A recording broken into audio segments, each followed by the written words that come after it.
Are you a brewhead? I'm a brewhead. Are you a brewhead? I'm a brewhead. Y'all are brewheads? Yeah, we brewheads. So pour a glass of craft beer, we can do this. Yeah.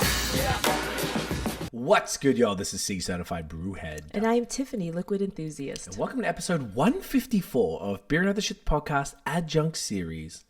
Tiffany, this is New Year's Day 2024. We're starting it off. We working. Yeah. We grinding. Thank you for hanging out. Oh, my pleasure. Always my pleasure. I think your last one was Link Up? Or did Likely. we do another Yeah, right one? after the OCB. Oh, aside from the OCB one, where we sat down and just yapped. It's been a while. Maybe when Kim was on? It's been a while. Yeah, I'd say when Kim was on. Good time. So this was something that, an idea that you had, something to talk about this evening. Yes, because I like looking into stuff. Yes. I'm a fan of research. Data. I like data. Information. Yeah. So whenever I see things happening, I'm just like, what's going on? I need to understand the behind the scenes of what's happening. So, yes. Beautiful. I love it. So the holiday season was great for us. I got a bit sick. We had family over, eating good, drinking good. Everything was delightful. So we figured we wanted to do this for a bit, but it felt like a good way to start. Like this episode will come out in like 2 days. So it feels like a really good way to start the new year. And essentially it's looking at like, why are so many breweries closing? So it's not even coming at it from a place of negativity, like, oh, these are all the bad things that's happening. It's actually like explaining and understanding why they're closing. Exactly. Via data, via like news articles, like actual things that are impacting the craft beer industry and the reasons why it's slowing down now. And your conversations as well with breweries, right? That's correct. I have some thoughts and questions about that too. But yeah, it's definitely coming from, and that's what it is, where I kept seeing breweries close. I kept seeing these Instagram posts. I see these articles, and I was asking you, I'm like, why are all the breweries closing? Like, what's going on? It's been a lot recently. And we are business owners, so I can correlate it a bit with like the same type of plight as a small business owner. In the end, majority of breweries are small businesses. So you can kind of see that, but I just really wanted to understand truthfully what was going on with some data and information, like, oh, is craft beer falling off, or is there something more to that? And that's kind of what sparked this podcast. Yes, and I think there was one for some good friends of ours, which we're going to start off with, and we're going to crack one of their beers. So we're going to drink 2 beers from 2 breweries that either are closing or have closed already, which sucks. But sucks. I mean, we might as well. Let's preface that with saying like it sucks. Yeah, this sucks. This is not a celebration. It's really of like shit. It's just shit.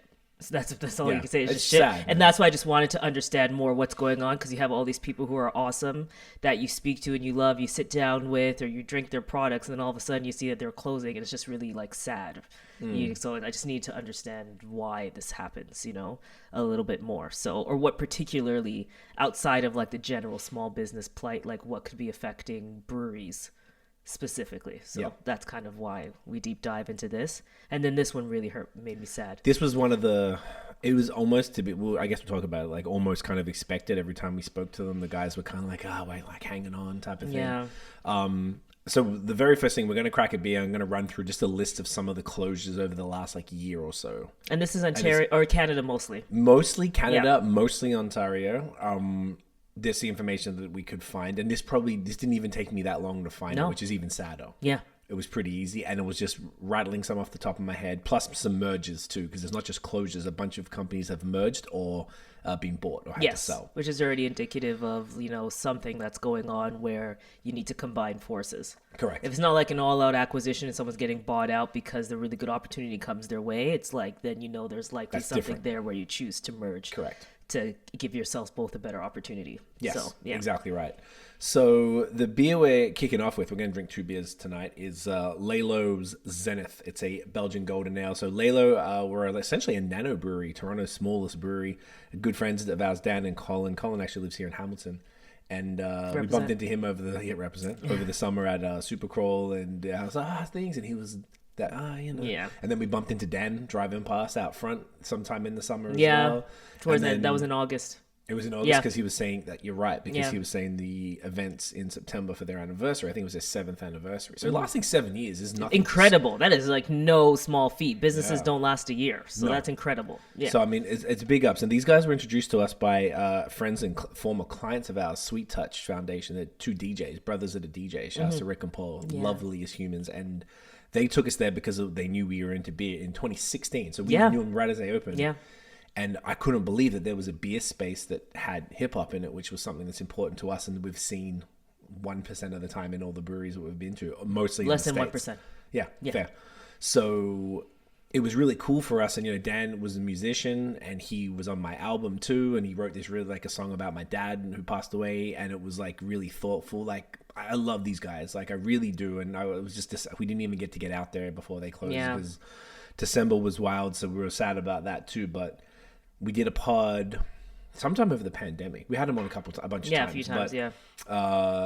Luckily, I got one bottle left. I had 2 bottles sitting around, so I thought I'd bust out this Belgian Golden Ale, 6.1%. Yeah. To show some love to these guys. Oh, 2017 was the first pod, the Urban Beer Hall. Correct. Yeah. That was the first one. So how do you want to do the photos and everything? I'm just gonna take a shot of it, Yeah? like poured. Do you want me to pour you first? Or do you want to pour yourself? No, you should pour. Pour me you can first? pour that one. Okay, I need to take a photo with this. Beautiful. Yeah. So It's my glass. I have a fun holiday glass. Okay? yeah, It's Tiff not was really like, I got like matching glasses. BA. Like, I want a fun glass. I was I'm like, I need a fun glass. Okay, we're celebrating still New Year's Eve. in terms of it being New Year's Eve. Maybe the topic isn't celebratory, but like I'm No, I'm we're trying to keep the it NYE vibes. Going on. Yes, exactly. So once again, they do Laylow, or did, unfortunately, because they closed. I think it was like right before Christmas they decided, right? Yeah, it was like the Friday before Christmas, so 21st, 22nd, something like that. Do you know what's really funny? We're recording a craft beer podcast, and I get the Apple News notification that says, "Does Dry January actually do anything?" Like, yes, not. the timing.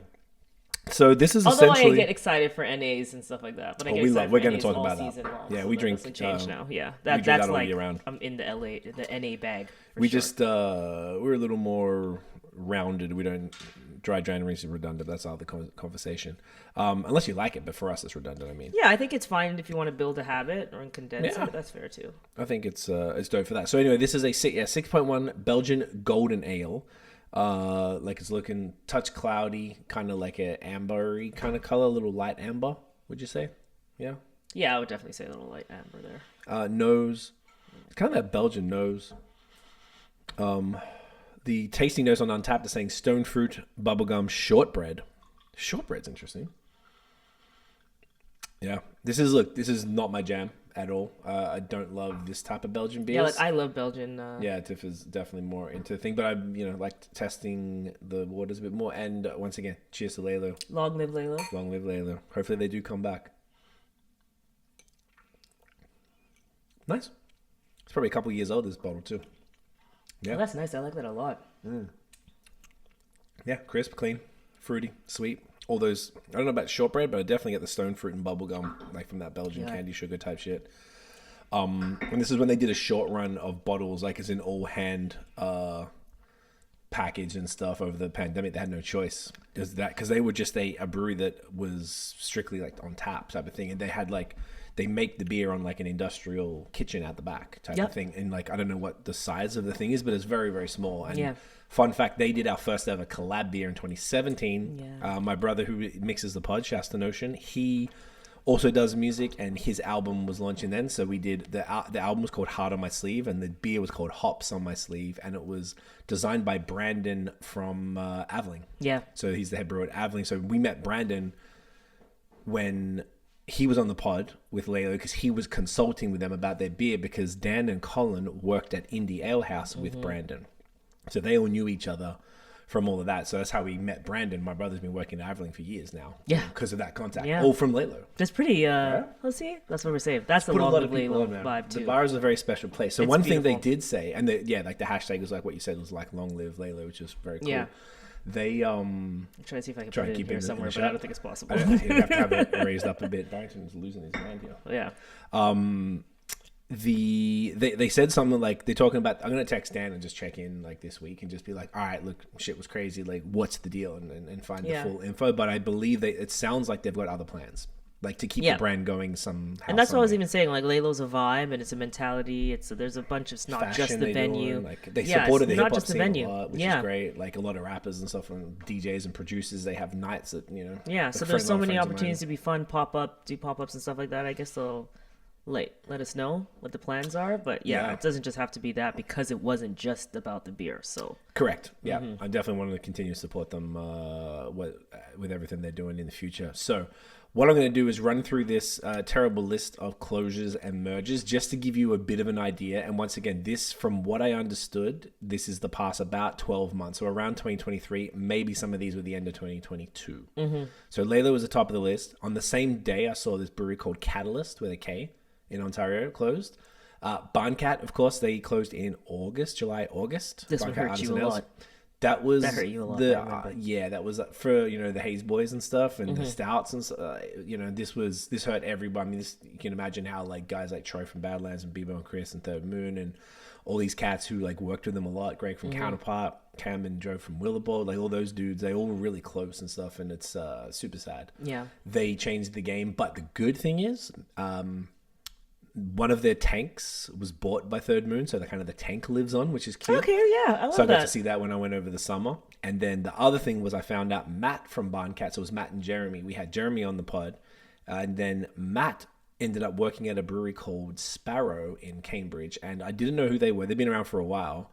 And I saw them in the fridge at Durand, which is my favorite store here in Hamilton. And I just trusted Chris, the owner. He just curates. I'm like, well, if Chris says it, I told him that too. Okay, I was nice. like, yo, if I didn't know what they were, and I was like, well, I don't know, fuck, let's roll the dice. If Yeah. Chris said it was okay, then it's fine with me. Yeah. And they were fire. And then I found out after the fact. And you're like, this is a line. I was talking to them on DM, and then Yeah. they told me that Matt from. I was like, oh. There you go. So that's beautiful. So at least that kind of lives on to a degree. Yeah. So that's exciting. Rhythm and Brews, they were in. What's the town? Kitchener or something? Shit, I forgot. I can tell you. Thank you. I think it was Kitchener. Rhythm and Brews Brewing. Yeah. Either way, it was in that kind of general region. Oh, there's like a podcast even called Cambridge. Cambridge. Okay. Yeah. So same area. One called Andina in BC. Le Brasseur de Temps in Quebec. That's Arnaud's dad. So Arnaud So okay, he was and he's like legendary. That's a legendary brewery. So that's Jeez, super, okay. That really means that like some shit went down. If Yeah. that they closed. Callister in BC, but I looked it up and it looks like they might be they closed one tap room. They might be doing a Laylow thing. I don't know if they're going to be contracting from somewhere. They seem to be trying to keep the brand alive. So they did a really good interview. So we'll speak about them in a little bit too. But theirs was due to rent increase, increase, which was like I found out from an Barncat astronomical, like adding $10,000 extra per month to their too. Yeah, costs. which is not So, happening yeah, when yeah. things are already struggling. So it looked like they were looking for another venue, so it's more like a temporary pause as opposed to a full closure. Yeah. Okay, so temporary. That's great. That's good news.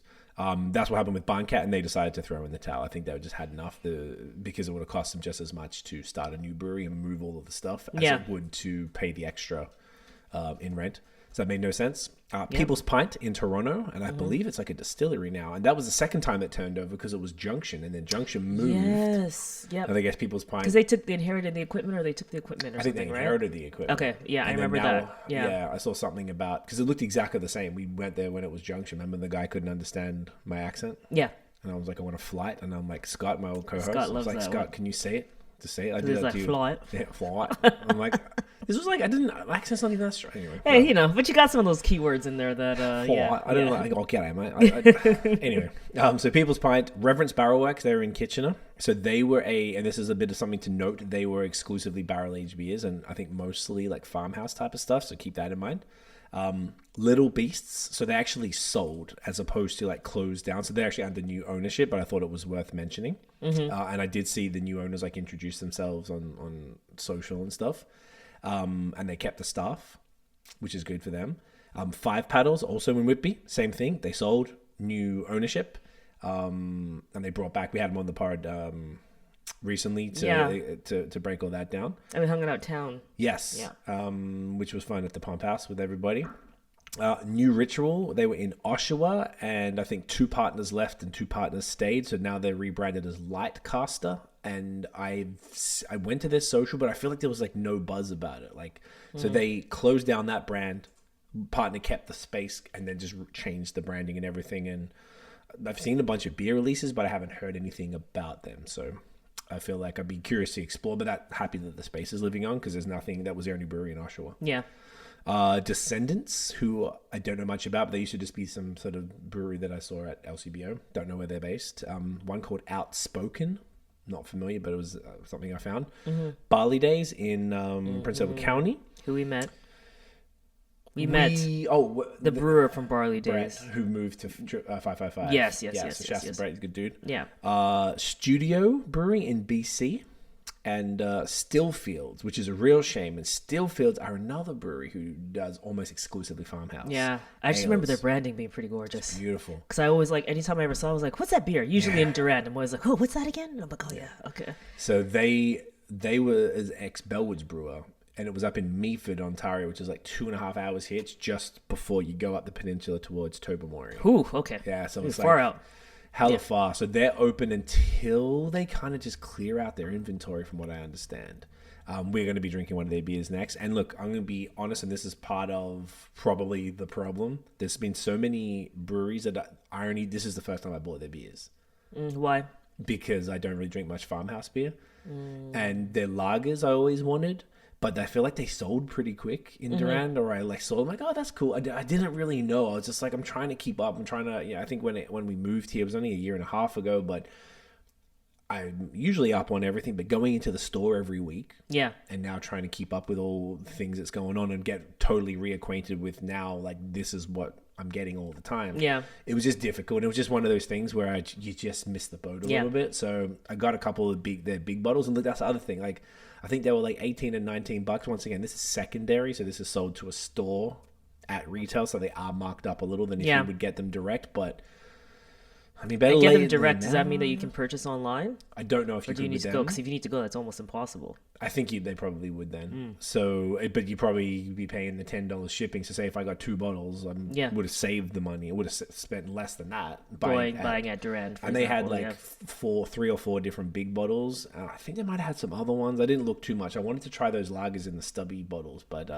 they moved kind of quick. So okay, well that's good to know. I'm excited to try. That was moving quick. Yeah. Yes, exactly. So look, I don't know. This weekend, I know last night I drank a bunch of farmhouse stuff because it's New Year's Eve, and it feels like continuing. It feels like a good thing. It just sucks that then I think that's the problem. A lot of people, there's so much competition that you just don't get around to stuff, and then all of a sudden they close. It's annoying. It kind of reminds me of again, when we're talking about competition, and we'll talk about market saturation in a little bit too, but it always felt like how when we were in Montreal, we always saw like restaurants, and we're like, we got to go to that restaurant, and then we take a year and a half, and then it was closed. And that's literally what happens. It's the same shit. And it's like we all don't get to seize the opportunity, and it's not like we're indebted, like you have to go buy, but it does suck because that's what happens. Maybe so many people are always like, oh yeah, I'll try that one soon, and then it just you miss it and the place closes, unfortunately. And that's really what if too many people do great that. Comparison with restaurants, because that's a big one for us. We always want to, and you just either you have to eat out every night. It's just not possible. Particularly in a city like Montreal with so many restaurants. So many options. Less here, but still a ton of options. Yeah, it's kind of crazy. All right, and then we have just about 5 different sales and mergers. Well, I think actually some of them were sales, but there were 2 breweries together where it was like, say, Little Beast and 5 Paddles sold to private individuals. The other ones were sold to other breweries. So Steam Whistle and BAOS is the big one. They merged. Now that could have been the end of 2022, but I thought that was massive because BAOS were one of the early movers, not first mover, but early movers in Ontario craft beer. So for them to have to sell, merge, whatever is wild to me. Crazy, really indicative. Okay, so this is an interesting one. Skeleton Park is a brewery in Kingston. They bought, this was a buyout, Signal Brewery and Spearhead. This one bugged me the fuck out because Skeleton Park, I don't know much about them, but I just knew that they had some beers at the LCBO and that was kind of their thing. I'd had Signal beers, obviously had Spearhead, hadn't been to any 3 of these places. They're all Kingston PEC kind of area. So being that Skeleton Park were a small brewery and then they bought Spearhead, obviously were quite big. They were contracting for they had like a contract brewery where other breweries would, you buy the tank space or whatever. Wild. So that was a very interesting one. But he's keeping all the brands and whatever. So yeah, he's keeping all the brands. Yeah, and just trying to sort of work with that, which is fascinating. Black Oak and Silversmith. So Silversmith and Niagara-on-the-Lake. Black Oak were in like Etobicoke or something from memory. And they were like, or is that Black Creek? I don't know. These was like a brewery that I used to drink like in 2011, 2012, and I don't know much about them. They've just been around forever, and yeah. So them, Redline and Barnstormer in Barrie, which I think I heard about by word of mouth. I didn't even find any info on that. And Muskoka, they bought Rally Brewery, and we had them on the pod. So Rally, I think they do. I actually saw the guy Alan post like on LinkedIn today, and he's moved to BC and started a whole other business and whatever. So I think they were the beer that were the what do they call them? They were like electrolyte beers. There's a name for it. Anyway. Electrolyte beers? Yeah. Like okay, but I do remember them. They were like the rehydrating beers Correct. and stuff like that. I do remember that, yeah. Yeah, so those are like sales and mergers. And then, of course, the big one, without going outside of, and this is just kind of Ontario, Quebec, a little bit of Canada. Yeah. I don't want to go, I thought we'd be here for fucking... But we just wanted to illustrate how much has happened and how much is going on. And if this is just located to one place. Yeah. But obviously the big one in the States was Anchor in San Francisco, who obviously made the steam beer famous. Can I say one thing? I just had to Google to make sure we were allowed to say this. Okay. Yeah. So we're okay. Because I remember we kind of knew some. Okay, anyways, yeah. Mascot bought Kensington. Yes. That was the other one. Because I was like, there was another one. one, that happened there. And I needed to make sure it was like officially written somewhere. I just couldn't remember. So that was another purchase that happened. Yes. Yeah. And they actually shut down... The Kensington location, right? Yes, because Kensington had the location in Kensington Market, and they had a facility in Vaughan, I believe. And then Mascot has a King Street brewery and a Tobacco brewery. And I was speaking to Aaron from Mascot. He told me this ages ago. Like it wasn't a done deal. Yeah. And that's why I couldn't remember the brewery. If we could say it, yeah. So I think it's public. They closed. He said they were going to keep the Kensington location. So maybe they are, and they've just closed that down because he wasn't sure what they were going to do with the brand. He was like, "Oh, should I take the SKUs, make everything Mascot, or should I just run both brands?" He wasn't sure. Depends how much equity is in Kensington, because that's like probably a large decision. It's been around for a while. Like for example, Little Beast had a lot of love behind them, so I could see wanting to keep the name and keeping the branding of it. I always thought that, the same as with Five Paddles. It's almost like if you take over a restaurant, it's just under new management. I mean, I guess that's fine. I always feel with breweries, wouldn't you want... I mean, maybe it's just me. Depends why you're purchasing it and what your thought is. But if something has equity in it, it's beneficial usually to just hang on to it. And keep, it's just because maybe some people might like it was done a certain way, and then if you change it, then you're going to piss off those existing consumers rather than starting a new brand in the same space. I don't know. That's why the best case scenario is you buy the place and the people who make the stuff are still there. Yeah. Yeah, exactly. Stay on. Not great for the owners, maybe, but like great for like if you're purchasing. If you're the new person, exactly. So, great sorry, point. But yes, Anchor Brewing, and I don't know what's happening with that. Still, I know that they were trying to save it. There was like a to Eamon's dismay. Crowdfunding. Yeah, a good friend Eamon. We had our friend here from SF at like the exact time, like and he born was and raised devastated. San Francisco. Yeah, and like that's part of his big beer drinking culture, life, like part of the identity there. So that was a big one. He went when they were here in the summer because we took him around a bunch, and he had to go back for work and then come back again. But he did like a check. What is it? Not check bag, like carry on only. Because I was like, because they travel the right way, which is just easy carry on. Smart, so So hopefully they get that going. Yeah. So a stat that you found, now there's not as much stats for beer stuff. It's really tough for Canada. I know that the provincial bodies and the CCBA are doing what they can and running all these studies, but the Brewers Association in the States has way they're really on everything, diversity and like blah blah blah, all that shit. Maybe they just have a full data analysis team.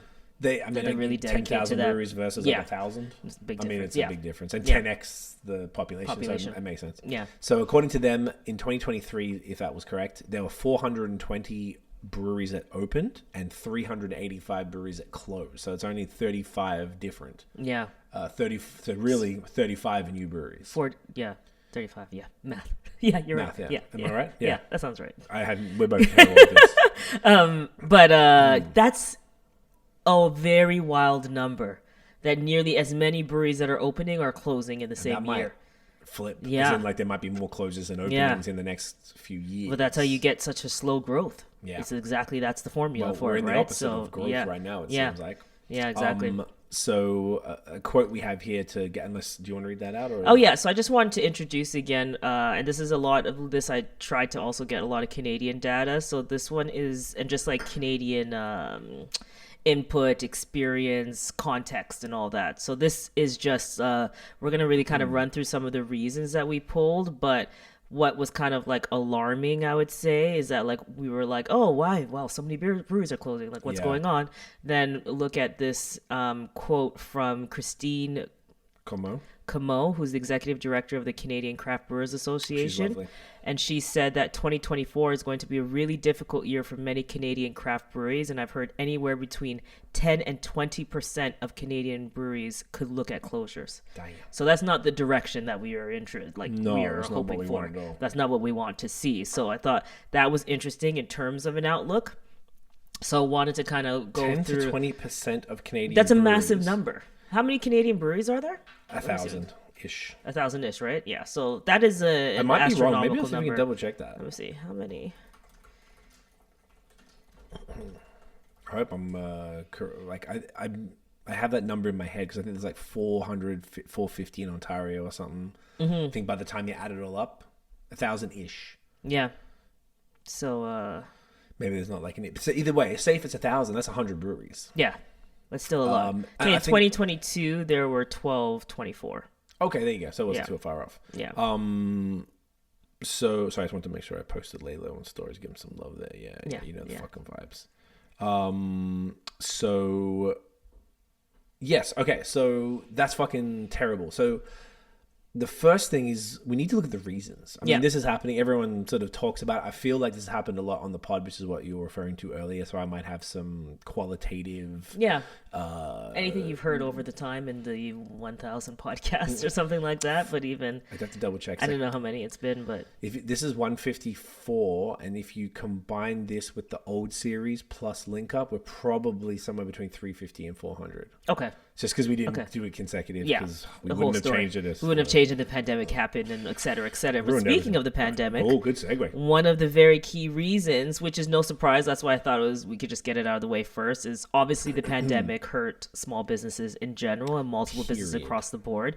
Shutdowns over and over again. Could you imagine this life that you have a business and then the government's like, shut it down for X amount of months. I don't even remember how long we did. 2 weeks, and then 2 more weeks, and then we were talking to brewers who were like, "Oh, gotta rush because we're gonna be open and get in the patio." We were having a one podcast. It was Bandit because they were ready to open their patio, and then 2 weeks later they had to close everything down again. And they had to stress and get all this stuff the night before, and like all the staff were there, and this was like a Thursday or Friday night or something. Just because they were so excited that they finally would be opening and getting to. That was when their patio. They got to open on the patio, so people got to have that. So did that, and then in the end you shut down again. So you play this game for give it at least a year and a half. Because in the mid 2021 is kind of like when people started to be able to go do Prince things. Edward County. Oh, you're right. It was out around. Slowly started opening again. So that's a year and a half going back. That's what I'm saying. It was still random though. Yeah. Quebec. We were in Quebec, which was a lot more strict on the closures, but which of course we saw there's the back closures and forth there that Ontario had, exactly. Which I think was actually almost more stressful for the business owner in the end because you got staff. You're like, sorry, you're off again. Like, fuck, we need you back. We need you all back. Oh, we're short staffed because I don't want to work. And the staff's like on some loan. Like, they're doing SEBA. And speaking of SEBA, They were something else. Serb. They were Serb. SEBA's the business one. But speaking of SEBA, and this makes complete sense. Well, so SEBA, I didn't even see that. Yeah, there you go. I know the segues are seamless. Okay, so a big portion of this and a large issue is going to be SEBA loans. So SEBA loans, we took a SEBA loan for example. So SEBA loans are loans that the government introduced during the COVID-19 pandemic to kind of alleviate some of the burden and pressure for businesses and ease cash flow a little bit. So small businesses or businesses in general and nonprofits were allowed to take these loans. These are interest-free loans that we had for about 2 years. Kind of like, kind of towards the end of 2020. So it probably somewhere between 2 and 3. Yeah. I think it was actually 2020. Or was it the next year? No, I think it was 2020. Because we had to show because we used it for employees. Yeah. So that was the end of 2020. So what has happened though? What had happened is now these loans are up and ready by January 18th. Can I tell you just a small joke about the government here? I just gotta say a small joke. So I remember we knew already that they did extend it a year. So I will say that there was a time, remember the SEBA loan was supposed to be due last year and then they extended it and now we had it due December 31st, 2023.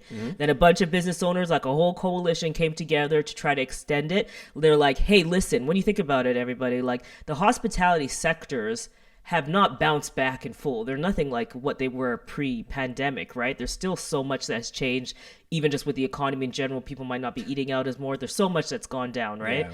So now you're not making as much, but you have to pay back this interest-free loan. So they went to the government and asked, you know, like, hey, can we extend this out? And they're like, yeah, till January 18th. So they're like, instead of December 31st, I saw now when I was paying ours in the back end, because we paid ours in If full. you paid in time, you got to keep some. Because you get money, to keep some. so you didn't have to pay the whole amount back. Yeah. And there was, I don't know what, there was a million different It's ones. a We good only qualified forgiveness. for Yeah, the small one there or was a whatever. forgiveness amount that they gave you if you pay early. So we paid early to keep the amount, but in the end, not everyone is going to be able to pay early. And when you think about breweries and stuff, they're taking way more money than like someone who has a service-based business, for example, is with taking. digital and- So you're not making as much money as you used to, likely, or maybe just recovering. And now on top of everything, you have to pay the government. You either feel obligated that you should rush to pay the interest-free loan back so you can get the forgiveness amount, or you're going to now start coming back into paying a fee again. Now you're adding to your monthly costs because you have to pay. That loan is up now. Yes. So because they're not recovering as fast, so for example, in BC, the BC Craft Brewers Guild said that 15% of its members might face closure if they don't get extension on these loan payments. This is how you contribute to closures. With this exactly. It's like not understanding what's happening on the ground and just holding people to like, just, oh, well, you said that and this is the way it's going to be, so it has to be that. And we're not going to think of all the other factors maybe around this, and the fact that small businesses are the backbone to society and that we need them actually for economies to thrive.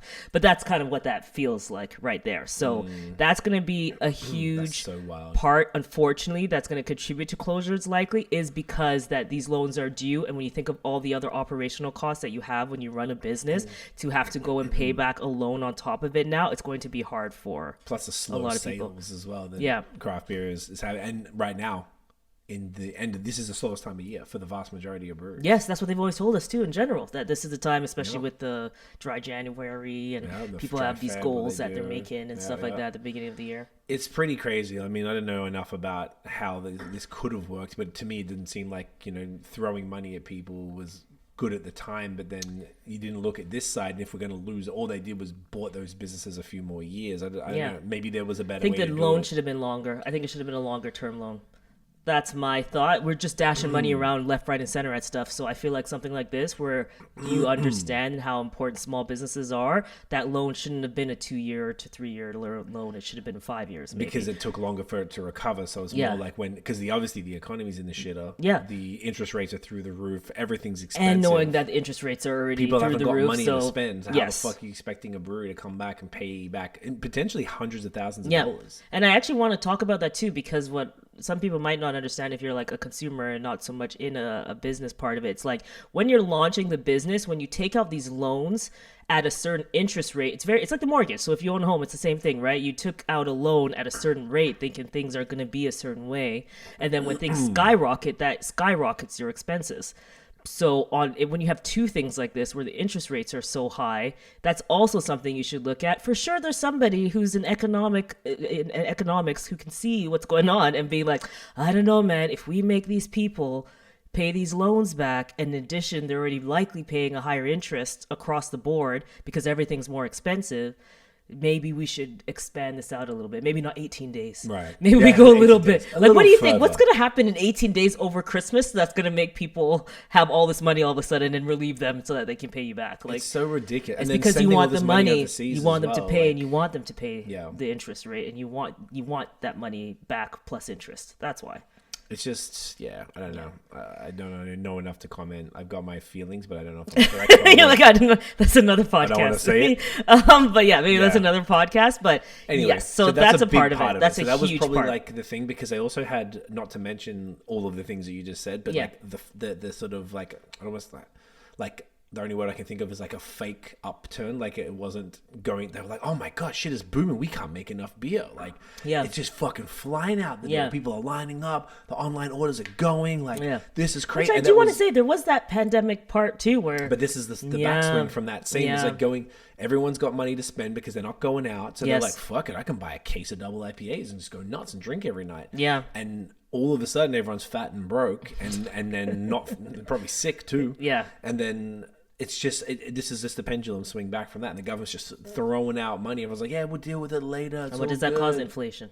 Yeah, which reduces our purchasing power across the board. And obviously. even just looking into the economic theories of inflation, because I never really paid attention in the past, because we got fucked with all of this stuff like everybody else. Yeah, and it doesn't make any sense unless some sort of economist can explain inflation. I would love if there's an economist listening right now and could tell us why this makes sense. Why would you choke people's ability to buy things at a time when... Anyway, just figure out how to grow, figure out how to get more, just like to stop the supply demand thing. So help people get more supply. Yeah. Because if people want to buy shit, let them buy it. Anyway, fuck, bro. It kills me. It kills me. The lack of logic. This is the whole thing. We always talk about this in our business. It's 8 o'clock, so it's time for his dinner.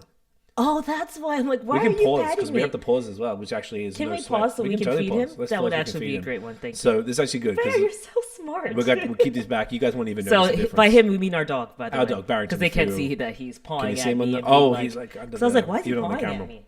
Okay. He's been staring at you for the last 5 minutes. So. All right, we're back in a sec. We are back. You didn't even notice we left. Barrington is fed. We're going to keep this going. All right. So we talked about the first reason was the pandemic. Yeah. Pretty obvious to a degree. Next one. Operational costs. Okay. So no surprise there. Yes. Rent was an example that we talked about. So this Barncat impacted and Callister. Yep. Oh, sorry, we didn't talk about the Barncat, but that was their reason for closing, right? Landlord was putting the rent up to a point where it made it not feasible not too. feasible.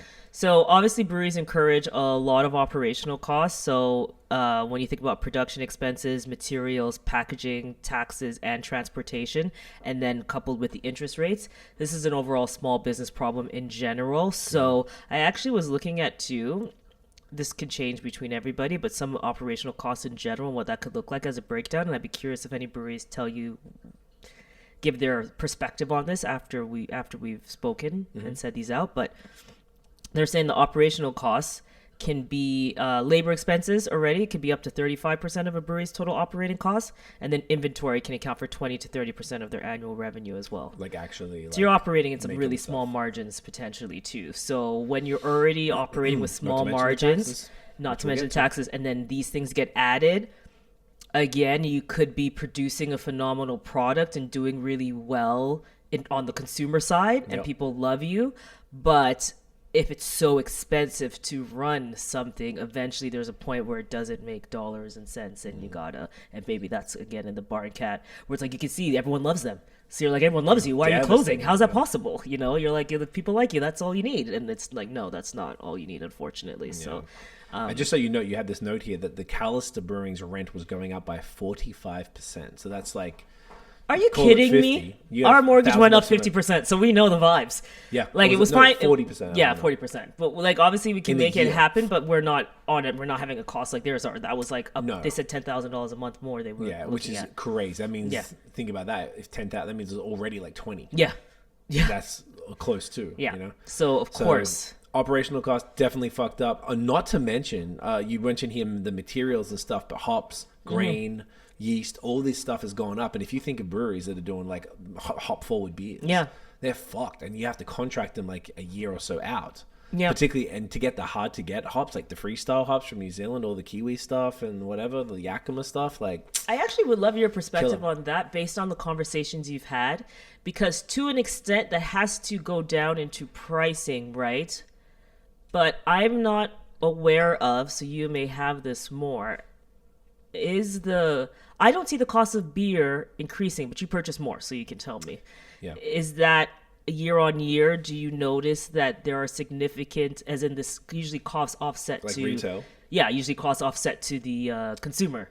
Yeah. Do you notice that breweries are putting their costs up significantly, or do you notice in general that you're like, you know, like lattes, for example. Once upon a time, we paid $5, and it was like $10, and every time we're like, well, it's $20 now. There's one place that's like here, that's like $17 for my large latte and your flat white. Yeah, which is insane. So, and I remember when things used to be $10. But do you notice that as significantly with breweries? No, because it feels like they're capped to an extent, right? That's literally guys at Third Moon told us that. They said that the market can't sustain any raises in the money. Mm-hmm. So the problem with that is that whilst say if there was a shit, because it's agricultural products, all the things that they have. So say there's a poor grain harvest, which doesn't really happen, so it's more in the hops. Yeah. If there was a shit harvest, then there's just less supply, but the demand doesn't change. Yeah. So therefore, it just has to go up in price because they have to make them overheads. So they back 'cause will didn't offset get that enough. price. They'll put that price. No, they don't. They eat it. See, So okay, like yeah. they were telling us that like sometimes it might be like 5% margin, Jeez. which is unacceptable. You can't run a business on a 5% margin. Yeah. So that's a big problem. Now, maybe not all breweries are feeling it like that because I've had other people tell me they think it's fine. In terms of the margins that they hops, have, or the okay. I've had one particular person say that they didn't really think that was the case, at least for them. But they could speak for them. But they don't make the type of beers that these other guys do. Yeah, That are or if super you're hop thinking forward. about, say, a brewery like a Third Mood or like, say, Like Badlands, Badlands, for Counterpart. example, they're making like very obviously hop forward, very robust beers that all have to be more expensive. There's just no choice. Yeah, Otherwise, you get what you pay for. That's I always don't going think to be they're the case. overpriced personally. Yeah. But like I'm willing. And that's what I want to ask you next is like, do you feel that the market rate is fair for what the cost of beer is? Do you think it could be higher and it would still be fair? Or do you think it could be... I think it can go up a bit, but like I'm not. There's people because pricing is something we should probably touch on here. I know we had it. I don't know if we actually had. Oh, I just had it kind of as always like something I want to talk about, but so it's we not can in even a cover specific that area. as a That's part why, of this because that is also a part of it, Yeah. right? Like the pricing. So because I'm thinking operational willing- costs. I'm just thinking like normally what that looks like is that you have to put up every year our services go up, right? Yeah. And sometimes there was a point one time where we raised our services by 50%, and that just became the rate, and people paid for it. But it's a service, not a product, or a commodity of sorts. Yeah. Even though it's like weird because it's like not just a commodity. What, 'cause it's beer? also art. craft beer compared to maybe domestic macro beer Yeah. is you're right. Yeah. But it's looked at that way probably by the market as opposed or maybe some consumers. Yeah. Whereas like we'll pay more for things we like, whether it's clothing or that's why our lattes are $20 a latte. now. Yeah. We want to support small cafes, but we tend Well, to it's go $20 to other because ones. of that plus tips, so then you end up. I think it turns out to be yeah. 17 or 18 at one place. I don't Depending, want to call yeah. them out here. No, but, it's fine. It's just what it It's is. unfortunate. Yeah. I don't mind. See, like, I don't even, to be really clear, I don't even look at the price. Because unless it's like the bottle, you know it's going to be like 20. But I know like a can of Haze or whatever, it's going to be under $10. And I get it from a place that I know is adding a little bit on. But if I wanted to get those beers otherwise, I would be paying a shipping fee. Yeah, And or I you would have also to buy it be- in 4-pack, right? Thank you. And that is a big pet peeve of mine. I'm not a 4-pack Shout out guy. Durand. Shout out Durand for that. And I Yeah. appreciate it. And there's other, Wheeled Brew and Barry and a bunch of other really great spots that do the same thing. So I think there's certain segments of the market who would pay, 25 cents more a can, 50 cents more a can. Cool. It'll get to a point where I'm like, if everything's $10 a can, like it feels like Australia and it's going to be ridiculous. So something's going to have to give. Yeah. And there's also that's the consumer, say, for the craft beer. Then there's like the LCBO consumer, and they're like $3.10 for a lager. Fuck that. Okay. And like that's what people are telling me. Yeah. So I don't know people like that personally because the people like I guess I don't talk. They're to craft beer anyone. fans and they're willing to pay for it. They're excited. It's different. And they don't Yeah. even think about it. But Yeah. I've had a few pods. I know we had Jeff from town. We talked about pricing. I was talking about pricing with Shahan from Lost Craft on the What phone was Jeff's recently. thoughts on? Jeff was just explaining pricing? it. He was like, Yeah. any of his beers that go over $4, the sales is not even Fascinating, close. yeah. Anything And they're under phenomenal beers, town. $4. Yeah. So his crispy is like quick ones like $3.50 or something. And I know Steam Whistle's like $3.65. I know Bellwood's Bellwise is $4.50, which is insane. So that must Nothing's mean even close. Okay, so that to must mean they're on Nothing. like. Isn't that? So I'd love to we know don't their know their numbers. sales, but I'd be so curious to know because there's also a thing here where when you do increase prices in other markets, in other businesses, like other industries, that adds a sense of premium to it, and then that actually makes people more interested in purchasing it. I think is that to a degree. So in this, I but think for a that might. lager, So it's a little actually rough. smart. I'm wondering if it is actually if it's just beneficial. so positioned like damn near $1 more than anything else. Yeah, like I wonder if that actually is beneficial good in point. the end. Someone would have to do like some type of test Making or it the something Gucci to of, see. Yeah, because I was like, do you lagers. become luxury? And I don't even know. I know there's a time where like pricing gets added for status, like say buying a Yeezy hoodie or something like that. Yeah. For example, you buy it from the Gap, it's $30 to $40, and you buy it from Kanye, it's like $250 or something. But what if Bellwoods in the end could just be like, hey, we have a large overhead. You see, you see us, we're around a lot. Yeah. We got to cover these costs. So in the end, and this is a really good product, and that's the cost. Because when we've done all the things we're spending, this is the cost. And I assume they're in more of a middle ground than comparison to like a Nickelbrook or something like that, right? Yeah, or Nickelbrook like wouldn't be for the lagers. or GLB, because they're so massive. They got scale. That they have scale, and the Bellwoods scale has lets scale you drive now. your costs down. That's what I'm wondering, but I'm assuming Bellwoods would still be. I think you're right. I think there's a brand positioning for that. I'd love to talk to them about it. Shouts to Luke. Like, I'd love to know what they're thinking there in this day and age, because when the last time we had them on the pod proper was forever ago, and they were still like the hype. They're the only place getting lines.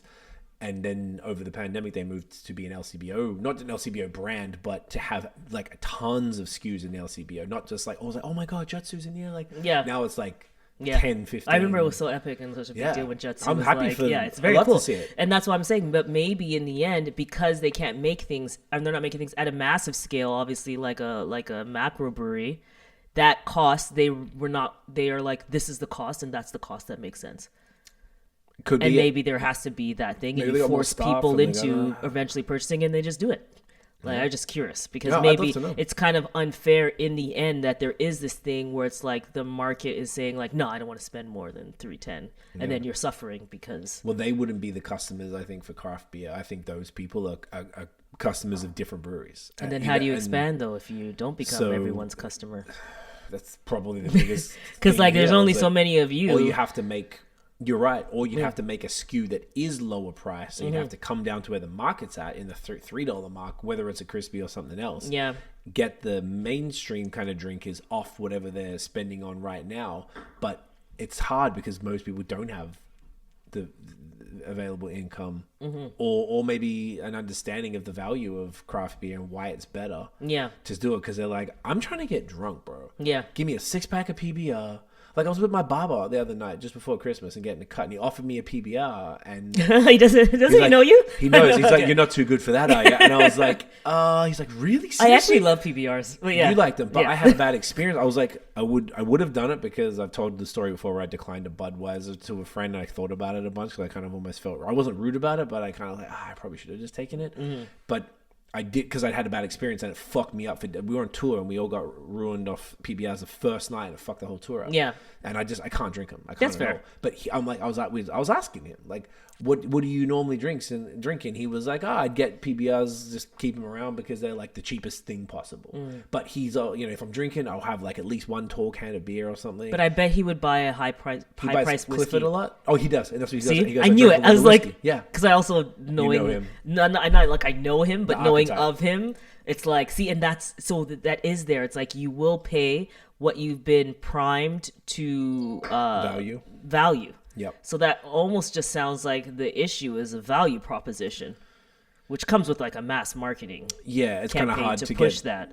Yeah, But to break because through. it is as good in the end. Like you dedicate your New Year's, other people it's pop better. champagne, and you're popping all like farmhouse ales and things like that. Do you know what I mean? Yeah, So like aren't cheap and they're really well made. but Like, you they're- understand it, so it just seems like that is missing from the larger population. So it's almost like you don't need to technically decrease maybe your pricing. It's almost like you need to change your customer. Like maybe you're just and expand that base out But a how little do you bit. do that? And that's the problem. I don't think people have cracked that code anywhere in the world because there's different sizes. Well, other industries have.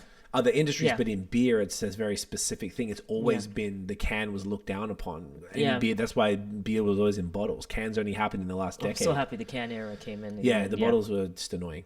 So like it was a different perspective and perception and positioning, as you're saying. So to break hundreds of years or 100 years, say in the industrial age of like canned domestic mass produced beer, like it's very fucking difficult For sure.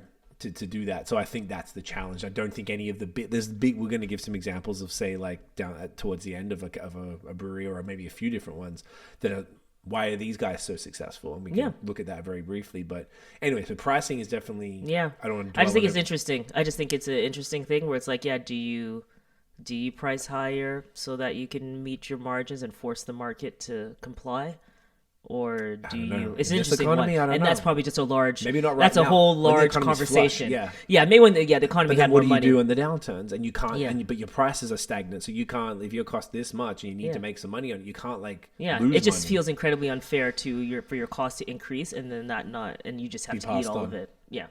Yeah. So, So and that's interesting. So That's interesting. another one there. So yeah, I thought that was that was a good little segue Yeah, into yeah. naturally. Yeah. So the other one then is market saturation and drinking preferences. So we all know there was this massive craft beer boom, obviously, right? BAOS gets launched. I'm just saying as one Yeah, example. yeah. Everybody is 2010s excited and was- loving. was Like, yeah. good time. After the pandemic, there was actually, which we talked about always when we were going to the park in Montreal, we noticed that people were drinking. Like there was like one summer, and it was like right post pandemic or right when you were allowed to be in parks and stuff 21 more. would be my guess. Yeah, and we're like, everyone has like the Mike's, not the Mike's lemonade. He's been around forever. A White Claw. White Claw was I was the like, first thing. whoa! It's like everyone's bringing boxes of White But Claw they had back the in the local day. brands, though, Yeah, 'cause and local Montreal's big- brands. Quebec's But big on that. yeah, but there was still a lot of like White Claws. When I remember, people used to 12 bring beer packs. in packs to Yes. because in Montreal, wonderful place. You get to drink in the park legally, From live time. your best life. So I remember that and be like, that's interesting that everyone has like the White Claws. What's going on there? So the ready to drink, and when we say ready to drink, these are just the drinks that are either like made in a can, like they might be a mix. Premixes. Yeah, so they're pre-mixed drinks, which were popular in Australia, but weren't as popular here. And then seltzers in general. The ready to drink consumption has grown 104% in the past 2 years, while all other market segments of alcoholic beverages have contracted in their percent of equivalent volume. That's crazy. That 104%. Do you, almost like that's one of the major things here. It sounds like. That would have to be a huge thing, and I'm unfortunately one of those people. Yeah. So I know it. Sorry. I know that I am a contributor of this, and that's why it's like not even that I'm not so surprised, but I'm just like, whoa. It's like I naturally got there. Why did you go? Because that could be the same reason other people did.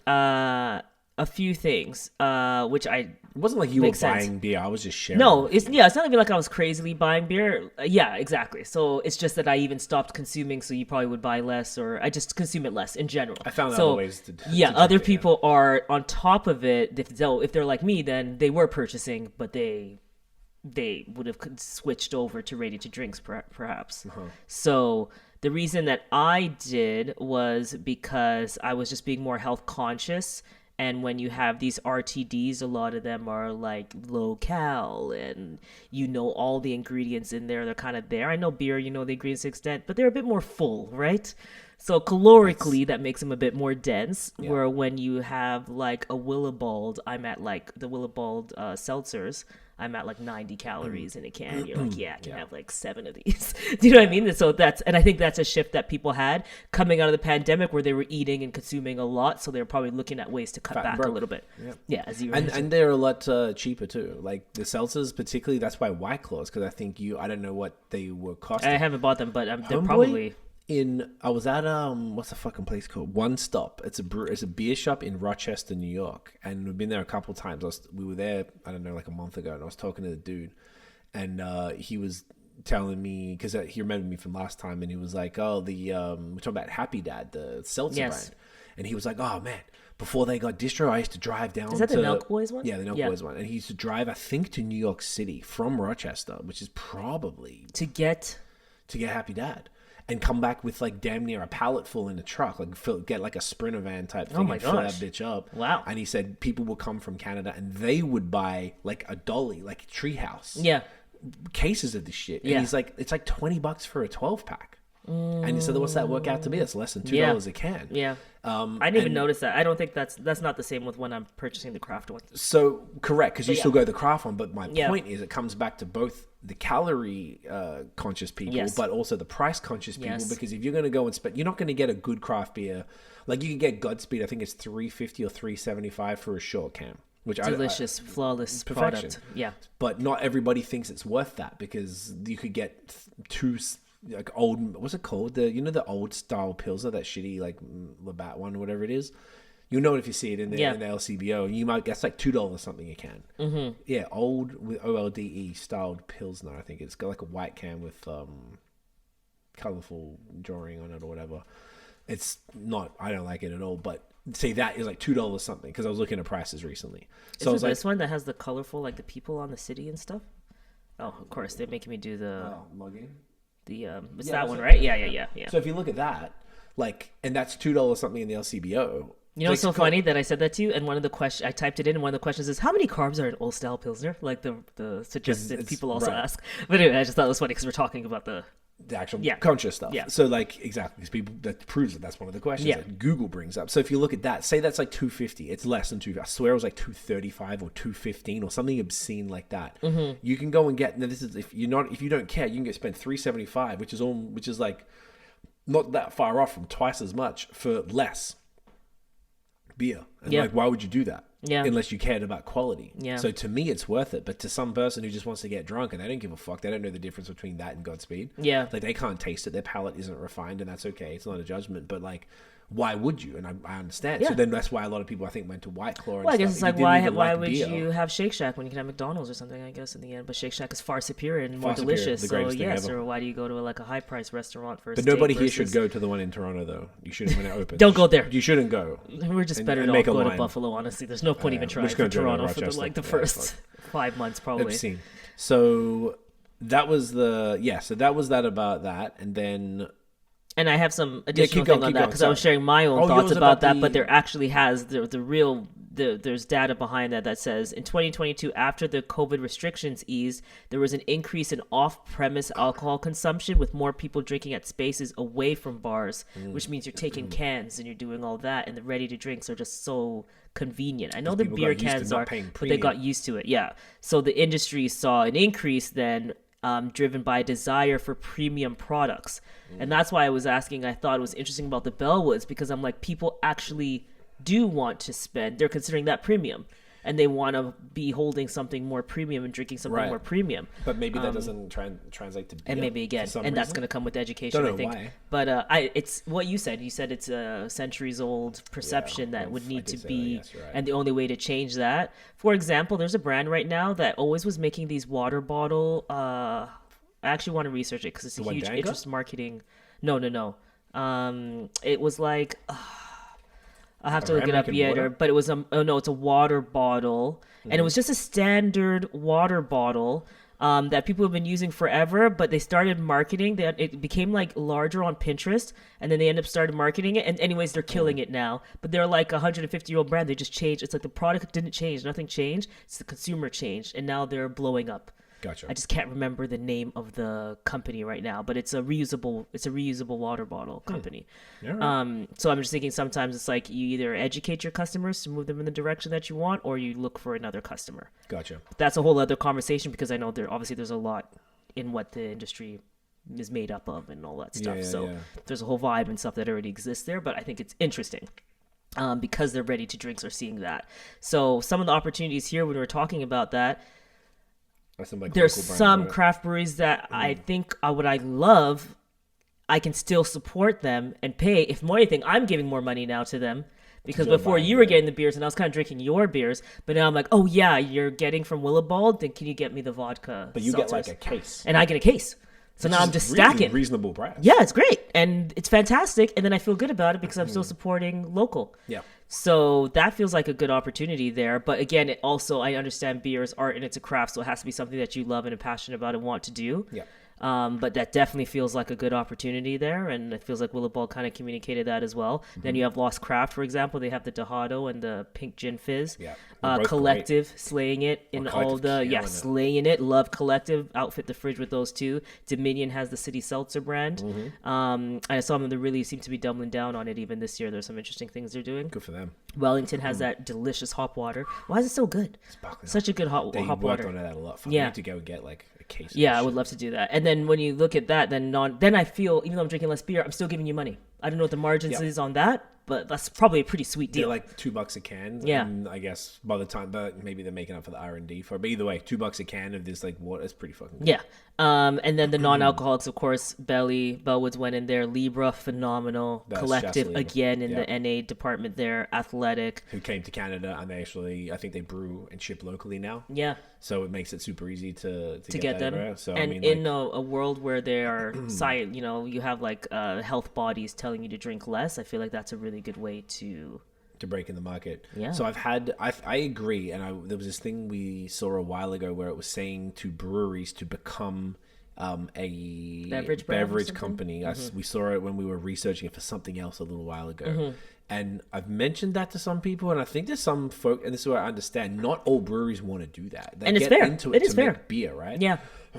So if they are having to change their whole shit and introduce all this stuff, a lot of them are just like, I don't want to do that. Yeah. I don't want to do the R&D. You can't just bust out a non-alcoholic beer. It's a whole thing. And like Matt from Rorschach was telling, we've said this before, but he's always said that like it costs just as much, if not more, to make their free spirit non-alcoholic IPA than it does a regular alcoholic IPA. Yeah. So it's a lot of time, energy, effort, taking, really figuring it out, testing. It's a lot of, like, it took Bellwoods years to get to this. Yeah. It took Libra years. Like, Well, their all of beers them. are phenomenal. Yeah, So, Bellwoods are just, like, exceptional what they've done with it. And it's great. Stay classy is It's chef's phenomenal. kiss.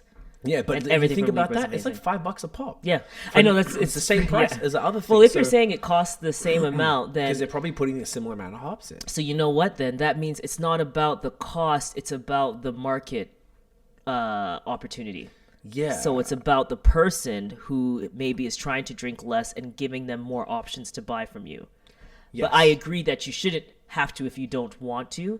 It's just that maybe It's that's more why options. these you just Yeah, are that's giving all. more of I like. agree. Well, obviously we're a social media agency. If all of a sudden you're trying to tell us to go do something, Oh, so like, no, we're like, no, that's not what we do. Yeah. Yeah, that's not our vibe. So I get it. Yeah, It's more just like an option, like you said. Like, Yeah. like if you want to go a little further with this and maybe give yourself a bit of a break, because it seems like Willowbold, the seltzers are just dominating delicious for them. Sorry, just Yeah. and they're really good. They're were really telling good. me, so Yeah, they're called the great. boys The branding's good on OCD. top of it. Everything's flawless in that, and then they Yeah. have great, obviously, just distilled products in general. So Right, which they yeah. were saying is much harder, and that's what Shahan from Lost Craft, who also has is it called tequila. local spirits, I think it's called. Oh, the They offshoot don't have the brand. tequila soda, but they have all the other spirits. And Yeah. like he was explaining to me recently that how difficult it is to get into the spirits industry, and I was like, oh wow, it's totally different. Yeah. So like but he wants to do that. They're doing RTD. That's what they want to do. Yeah. And they've done a cider, and they have like keep a cider on deck. So Yeah. like that's what they want to do. That's what Willowbold does. That's what Collective wants to do. Dominion had their water. Well, so all of these,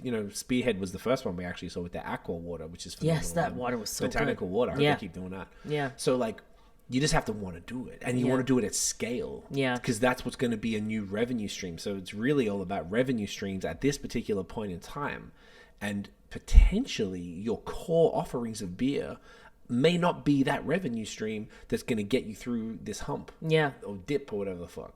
Because when you're even saying this, though, when I think about like if a marketer's sitting in a room and thinking about how to expand or get more people drinking the product of the business, they're like thinking about the house, right? So they're like, okay, so an average house has a couple, and the couple might have 2 kids and blah blah blah, right? That's why McDonald's markets to kids, because the kids are telling their parents to come to and do. bring them in. Yeah. So it does, though, there is a benefit there where they're like, oh, there might be a craft beer drinker, but if he takes, his partner over to a certain establishment and we have a gin for that partner, maybe because they don't like come craft through. beer, then we're increasing their ticket And price. it's better if it's your own product, because the margins are going to be higher on it, and Exactly. then you can sell that not Yeah. just through your own channels, but you can throw them through the LCBO, Depths, 100%. when they brew all that And stuff. there's some wild numbers, I think, from like the bigger guys that they're going kind of bigger guys and gals going into like a lot more of the beverage space, no? Kind of like beverage and marijuana, I think. Are they doing like beverage and... Collective are doing weed. They Oh, do, I meant like the macro. Like the AB and Bev. Aren't they like really Oh. like going full beverage? Like, Oh yeah, totally. Yeah, well, they're they like... White Claw's macro. Yeah. they got those small company. That Oh, got bought yeah. out. Yeah. Yeah, they've been doing it. They Yeah. have Bud Light seltzers. So there's But also they've kept something it where you under have to their pay brands. attention a little bit It's- to what some massive people are doing. Again, obviously it has to financially make sense. I'm just always thinking about like what would be some differentiating factors that would Yeah. help, expand. Because then maybe if I have brand recognition on one side, then if I do see a product, even if it is the beer and I don't normally drink beer, maybe I would just because I love Collective at this point, Right. And then you're just gonna want to support them regardless. Yeah. Who's like, I would definitely encourage any breweries who, obviously, I don't think anyone's really thriving right now. I mean, Yeah. maybe there are. I would hope so. I mean, I hope so too, but Yeah. it feels like across the board. There probably is, but I mean, It's like probably like if you're small not businesses sure, in general are Yeah. having a bit of a thing going bit on. of time. Yeah. I just encourage breweries just to consider it and just look Yeah. and see if there's anything that you're interested in that could be another revenue stream, because it's worked for a bunch yeah. of people. Oh yeah, even Third Moon has the water. Which was And the seltzers. They have seltzers and yeah. water. Yeah, they yeah, both. yeah. The packaged water. So yeah, it's like I'm sure that's helped just bring it into more people's hands. But we Yeah. told him to do it on the the chin water. bag thing. You did, the water, yeah. because I was like, yo, you should can that. We Yeah. all said that. Yeah. And then they did it, which was great. Yeah. Because we wouldn't have thought to say that if we hadn't seen City Seltzer or the Wellington Hot Yeah. Waters or the Spearhead Aqua. Yeah. So we saw that and we're like, oh, you've got this lime stuff that you guys just crushed through. Fucking put it in cans and sell it. People Yeah. will buy it. So it was, there's a lot of opportunities. Like, once again, you have to kind of want to do it. So you don't have to do any of these things, but I would just say if you're looking for another way to do it, you can keep going hard and push in the beer stuff. That doesn't have to change, but like, if you can offer something different, the very least, if your establishment can have, like you said earlier, like everywhere we went this year, or 2023, we traveled a lot, and every place you weren't drinking beer, but we were able to get pretty much everywhere wine, seltzer, Every now and spirits. then I did, but yeah, a lot of the time the diversity was there, especially in we'll say in the In States. the States was way... Yeah, like we went to it wasn't was it Triple Crossing that had like the cocktails on draft? No, it was the Veil. You're thinking Richmond. Yeah, Richmond. Yeah. So they had the Veil. They had like old fashioned and like cool cocktails on draft. Even I was like, this is amazing. Yeah, you got the food and you got all the different types of drinks, and then just really cool. And they did rosés, like cold wines and stuff like that on draft. Very cool. I had Crooked Run on the pod again. So they're from Virginia. We had them on 2019. So we did a virtual pod recently, and they opened now a third spot. They had two in Virginia. Now they got one in DC. They have a distillery business there now. They do like wine. They're doing, I think, cider and seltzers. They're just doing all this shit. And I was like, oh, they're really doubling down on it and stuff, and really making a place, like you said. Like, if I'm like, telling a bunch of people, like, we could all go to Merritt here in Hamilton. Oh, we're easy. We're good. wine. Yeah, they have They everything. got kombucha. Yeah. And They they got carry Stay Classy, for example. So if someone's doing because not they're not NAs. doing their own. But look at that, Bellwood's selling their shit to other breweries. I love that because that's like a nice collaboration It's type dope, vibe. I love that. But it illustrates the point of how valuable it is to have this, because not only is their market, they sell it to their own market. They probably sell it through LCBO. I wouldn't be surprised, but it's like an easy option because they're able to do it to at enough of a scale to be able to sell it to their licensees. Like, I see that a bunch of places we go, even out here, like they just different bars just have that shit advertised. I love that. I would much rather that someone come and drop $7 if they're pregnant on a non-alcoholic beer than buy $1 than just get water. Yeah, for sure. So that's definitely a really good, totally. good It makes idea. you feel like a part of it. I was at Bellwoods with my friend Shasta Matty from Vox and Hops. He was out in, like, I can't remember when it was, October, I think, and it was a day of the week I don't drink. But I was like, I haven't seen Matty for a while. Let's have it. So I had one beer, and then the second beer I had to stay classy, and it's on draft. It wasn't the can. So like the beer looked like everyone else was drinking. So it makes you feel like a part of it. Yep.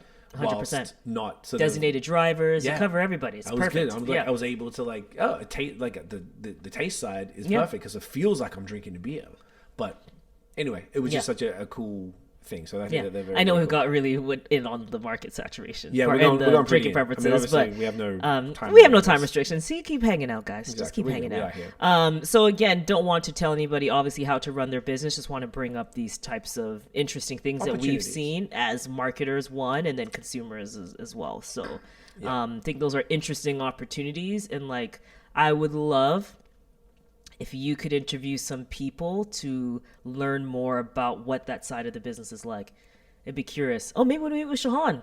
I would like to learn more about that side of the business and the benefit of it, and what do you see in terms of consumer increase, like in general? Like, how does that contribute positively to the business, or negatively? Like, what are the implications? I'd be interested. As much transparency as he wants to give, I'm very curious. And it'd be cool to have even if we get Maddie from Collective back on, or Josh from Dominion from that side, or Willibald, even Cameron from Willibald. I'm obsessed with the Willibald model, but I don't even know it really internally. But I just love it. I love that, and then the food. It's like there's everything there. I just feel like it's like if you create some type of theme park for adults or something like that, where it's for everybody. There's everything. There. The food's there. The liquor's there. About that shit, it's like everything's. The grounds are beautiful, but then it's like the food menu is fantastic. Oh yeah, every time I had that pizza. So it's like get a beer for whoever wants a beer. Get an NA. They don't have an NA. I don't think they have an ace. Don't think they might have had. They must have some option. Yeah. Maybe they have both. Who knows? Yeah. But then and then you have the seltzers. My mom's out there like just pounding back the cans of the seltzers. It's awesome. The gin, the RTDs. Yeah, the RTDs. Gin mule, Gin mule. Yeah. So let's talk about government regulation and taxes. Yes. Ooh, this is the one government. of the biggest one. Yeah. Government They want you to thrive. Sorry. I really it's gotta just restrain like myself. I'm not a fan of these motherfuckers. So, can I hit you with a stat? Hit me with that stat. Almost 50% of the price paid for beer in Canada is due to taxes, including the federal excise, I should have looked this up, excise tax, federal sales tax, provincial and territorial beer commodity tax, and provincial and territorial sales tax, as well as the charges and markups. That's so fucking insane. 50% of the product is and this is in all tax. in Canada. Yeah, this is Canadian. I didn't even look at other places because I just wanted to keep this. I always thought one. it might have been provincial because I know that each province has their own tax. Yes, so I'm sure that's why it's like it probably changes a little bit because I think Nova 50%. Scotia pays more than everyone. No, I think or Ontario was they the worst. I thought. Okay, maybe you're right, but Alberta was the good one. Okay, they didn't fuck. Yeah, so obviously this impacts the price of beer, Yeah. which also impacts the purchasing decisions that people make potentially. Yes. Or affects in the end the brewery revenue because the pricing doesn't go up. Right. So it's not like a coffee where the price goes up and we can decide, we don't want to go there. It just means you're eating the cost of it. So yeah, the taxes is it's wild. so bonkers. Like dudes were telling us the guys at Royal City that pod actually drops right after this one, and they were saying that when they were doing the tax reports, the monthly reports, it's just the amount that they're giving the government is just like think about how annoyed we were looking at our carbon tax on the energy bill. Yeah. You know, like or the gas bill. 25% of our gas bill was just carbon tax. Yeah. And we're like, I don't know if it was always there. Yeah. And now we're actually noticing it. I'm like, this is insane. Like, yeah. Knowing that I've had some health things recently, had to deal with the health system, and it's hot garbage. Yeah. Like hot garbage. I have to understand in full, which maybe that's another conversation. Probably have to get somebody on here in the government, honestly, at some point and be like, listen, can you break this down to make it make sense, please? Yeah. Because the OCB might be able to explain. Yes, it. maybe actually it'd be nice to get someone from the OCB, maybe. Yeah. So the excise tax on alcohol, known as the escalator tax, is automatic and continues to increase annually based on the rate of inflation. What are you talking about? And that's it. Well, I was only introduced in 2017. So, because obviously it increases the cost of production year over year. So, wild. So, apparently in 2024, the tax is set to increase to 4.7%, potentially making beer up to 20 cents more expensive per case of 24. So, like, that comes back to the other question. Does that extra 20 cents get added on? I guess if it's a case price. That would be different, right? Yeah. Because they're not going to eat the taxes. Like if they definitely have to pass on the taxes, they'd probably eat any ingredient price hikes, probably according to what I've heard. Yeah. But I imagine you're not going to take. I mean, it's only 20 cents, but like it's only this. You could just keep saying that, and all of a sudden, like half the fucking price of the beer goes to the government. Yeah. And then what's the point in operating a business? Like, period. It's becoming like it's probably been redundant. Really, yeah. But, and I want to ask you about, I remember there was something you were listening to, was like an interview, and it was Mandy from Left Field. Stephen Bowes. Steve, was on TVO. Jordan St. John. Yep. And I remember, I wanted to actually go back and listen to it. Yeah. But it seemed like the conversation was mainly around government and tax. So can you explain a little bit about what you know of that, or what you pulled from that in terms of how it's impacting brewers and potentially like how they're counteracting that? Yes, for sure. So I'm trying to find the article on the tax. I have a good one that actually broke down the tax. Is it this one here? Because I can explain the master framework agreement. So that's one thing. There's two main things that's sort of happening right now in Ontario. So one thing is the master. Oh, this is the article. Perfect. The master framework agreement. Maybe we could talk about that first. So they were talking about that a bit on that TVO special, which was cool to watch. So the master framework agreement was something that was re-signed by the Ontario Liberals in 2015, and it's an agreement with the beer store to basically keep things how it is, to keep the monopoly. Okay. And they have a lot of power, it seems. So in the beer store. Correct. Yeah. So in 2018, I believe Ford tried to switch it up a little bit to basically everything has to go distributed through the beer store if it's going to go places, and then all the spirits and wine, everything has to go through LCBO. So they've got basically two monopolies, just one's government owned and one's private, internationally owned, which is extra fucked Which up. is actually really really if you messed think up. about Yeah. it, but it's a whole other thing. Yeah. So this framework agreement is expiring in December 31st, 2025, and what that means is that things can change. They're basically going to renegotiate it so that not everything has to go through the beer store. Currently, the beer store are the only place who can sell 12 and 24 packs of beer. Wild. And that's going to be Unless you go to a brewery. change. Unless you go to a brewery. Yeah. So that'll be changed. They're going to introduce selling of beer to a corner store or a convenience store, just like in Quebec. We've got dépanneurs there, where they're everywhere, and they can sell them direct. They don't have to go through a beer store distribution to do that, which is a big thing. That's great. So that means They become like sales Quebec. jobs. They become like Quebec. So that means there's sales jobs, or that means there's going to be distribution companies opening that can handle that. So that's a good thing. Yes, and here Is that something OCB pushes in? That's the OCB have been the industry advocates. Nice. Both Ford and the Minister of Finance, Peter Bethlen Falvey, long name. Okay. So that's the MFA that's going to not be renewed past its current term. So that's a good outlook. So If a lot gas can change stations there. and big box retailers, so say Costco and stuff, because in the States you can buy stuff. Because I was from thinking we go to Costco. Target in the States and it's And they like have everything's there. Everything yeah, there. So they yeah, do the same cool. thing. Okay. And they can apply for licenses to sell beer, wine, cider, and RTDs Amazing. starting in 2026 because it finishes probably It takes so long. January. Well, because it doesn't Yeah. end until So 2025. Yeah. The retail sales of spirits will remain exclusive to LCBO.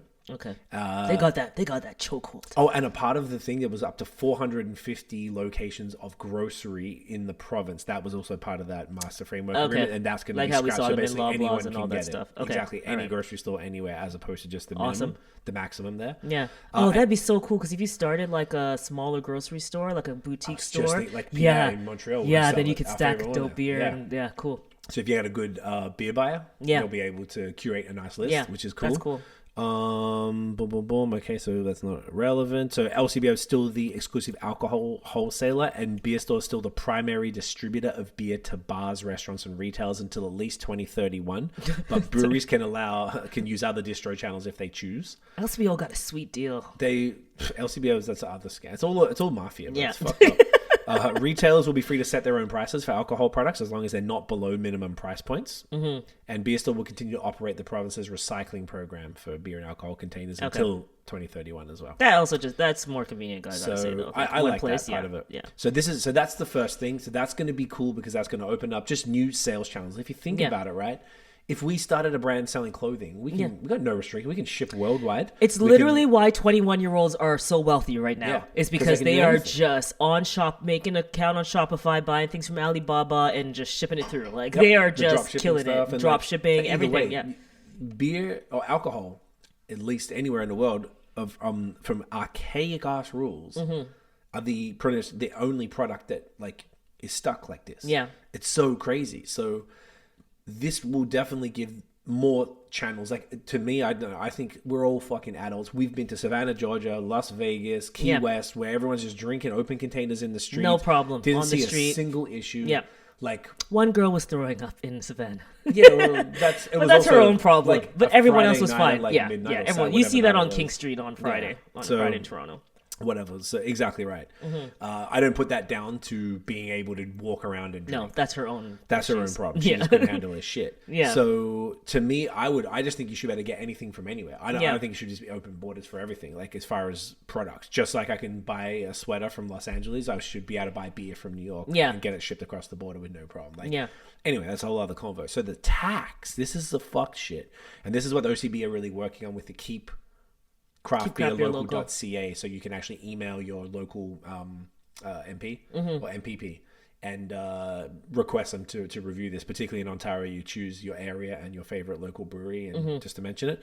So the Ontario breweries, in comparison to everywhere else, have a basic beer tax of 39.5 cents per liter. Mm-hmm. They have a beer volume tax, which is 17.6 cents per liter. Okay. And if applicable, an environmental tax at 8.9 cents for each non-refillable container. So Yeah. unless you're getting a growler, no one's doing that. Which that doesn't That's happen, really the really. only thing that's refillable. So Yeah. 39 cents, 40 cents and almost that. So if you include all three, that's over $1 immediately. That's just in these taxes. first 3 taxes. Yeah. Now the next part's even worse.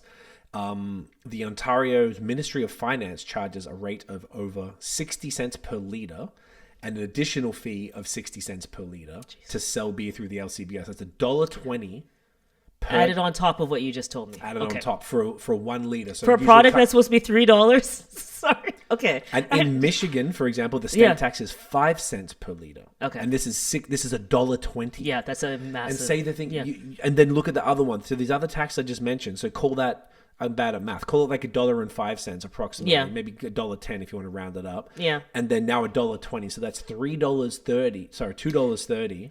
Yeah. This aligns with what I mentioned about that this can contribute to How are almost you 50% making any of the money? price of the paid of beer. Yeah. And that's before then you pay your labor. That's before you pay for the ingredients. That's before you pay your rent. Before you pay the $1 million Hug your of local equipment craft you need. brewer, honestly. Yeah. It's just... Because they're doing finding- the God's work here. Because this is Seriously. it's seriously an expensive It's business. so crazy. Yeah. Like, so looking at those taxes, so they're trying to fight that and bring that down. Yeah. That's what that TVO special was about. Good. It was a good one just to get an idea. That was the first I'd really heard If you about find it, this you stuff. should link it in the description so Yeah, that I people can can watch find it too. Because that'll be... I'll put here add TVO special link. I can add all of these links, just a whole bunch of resources that we have here in the description. So yeah, that's the real shit about the taxes. So the taxes are really, really got a chokehold on Ontario breweries. And I would say out of all of these things contribute to it. And I feel like we've painted a pretty decent picture I think so over the too. last little bit of what these are.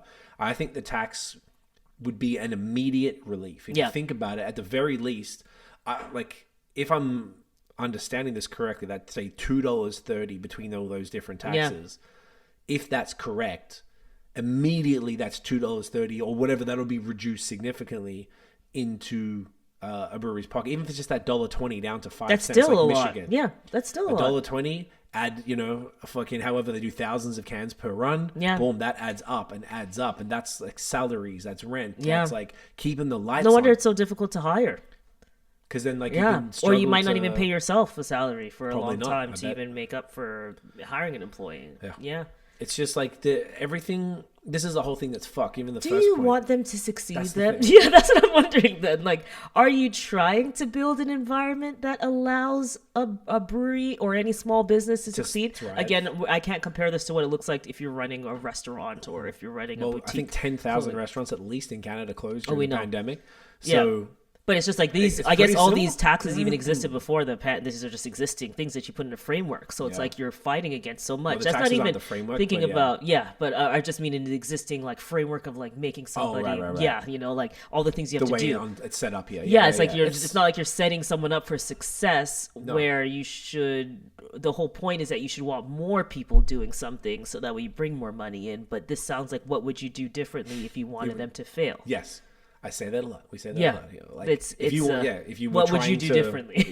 If you were trying to ruin craft beer, what would you do differently? Yeah. And not much. Fascinating. It's just like, it's all illogic. And I think I've asked people and they said that the government, everyone is so used to all of this tax money coming in, like billions and billions every year, that they just like, it'd be hard for them to, Yeah. even though now I just feel like the money's mismanaged and misspent. With all of this money, we should have functioning healthcare system that everybody's good. We have people living in tents and park. I mean, a lot of places have that There's too, a lot but of stuff going on. That's a affordable whole other housing. conversation. But I know, but I'm saying there's there's a lot all going of these on. different Yeah. things, like the Yeah. potholes in the fucking roads. Like this Yeah. is like Montreal here in Hamilton. I couldn't believe it. I know Yeah. Quebec's run pretty terrible. Well, we found out Barton was going to be the. And Isn't Barton it the was worst horrible. street in the worst street in Canada in or Canada. something? Yeah, it's not even like Ontario. It's like all of Canada. There's some work to be Wild, done. man. Yeah. So yeah. like I don't know.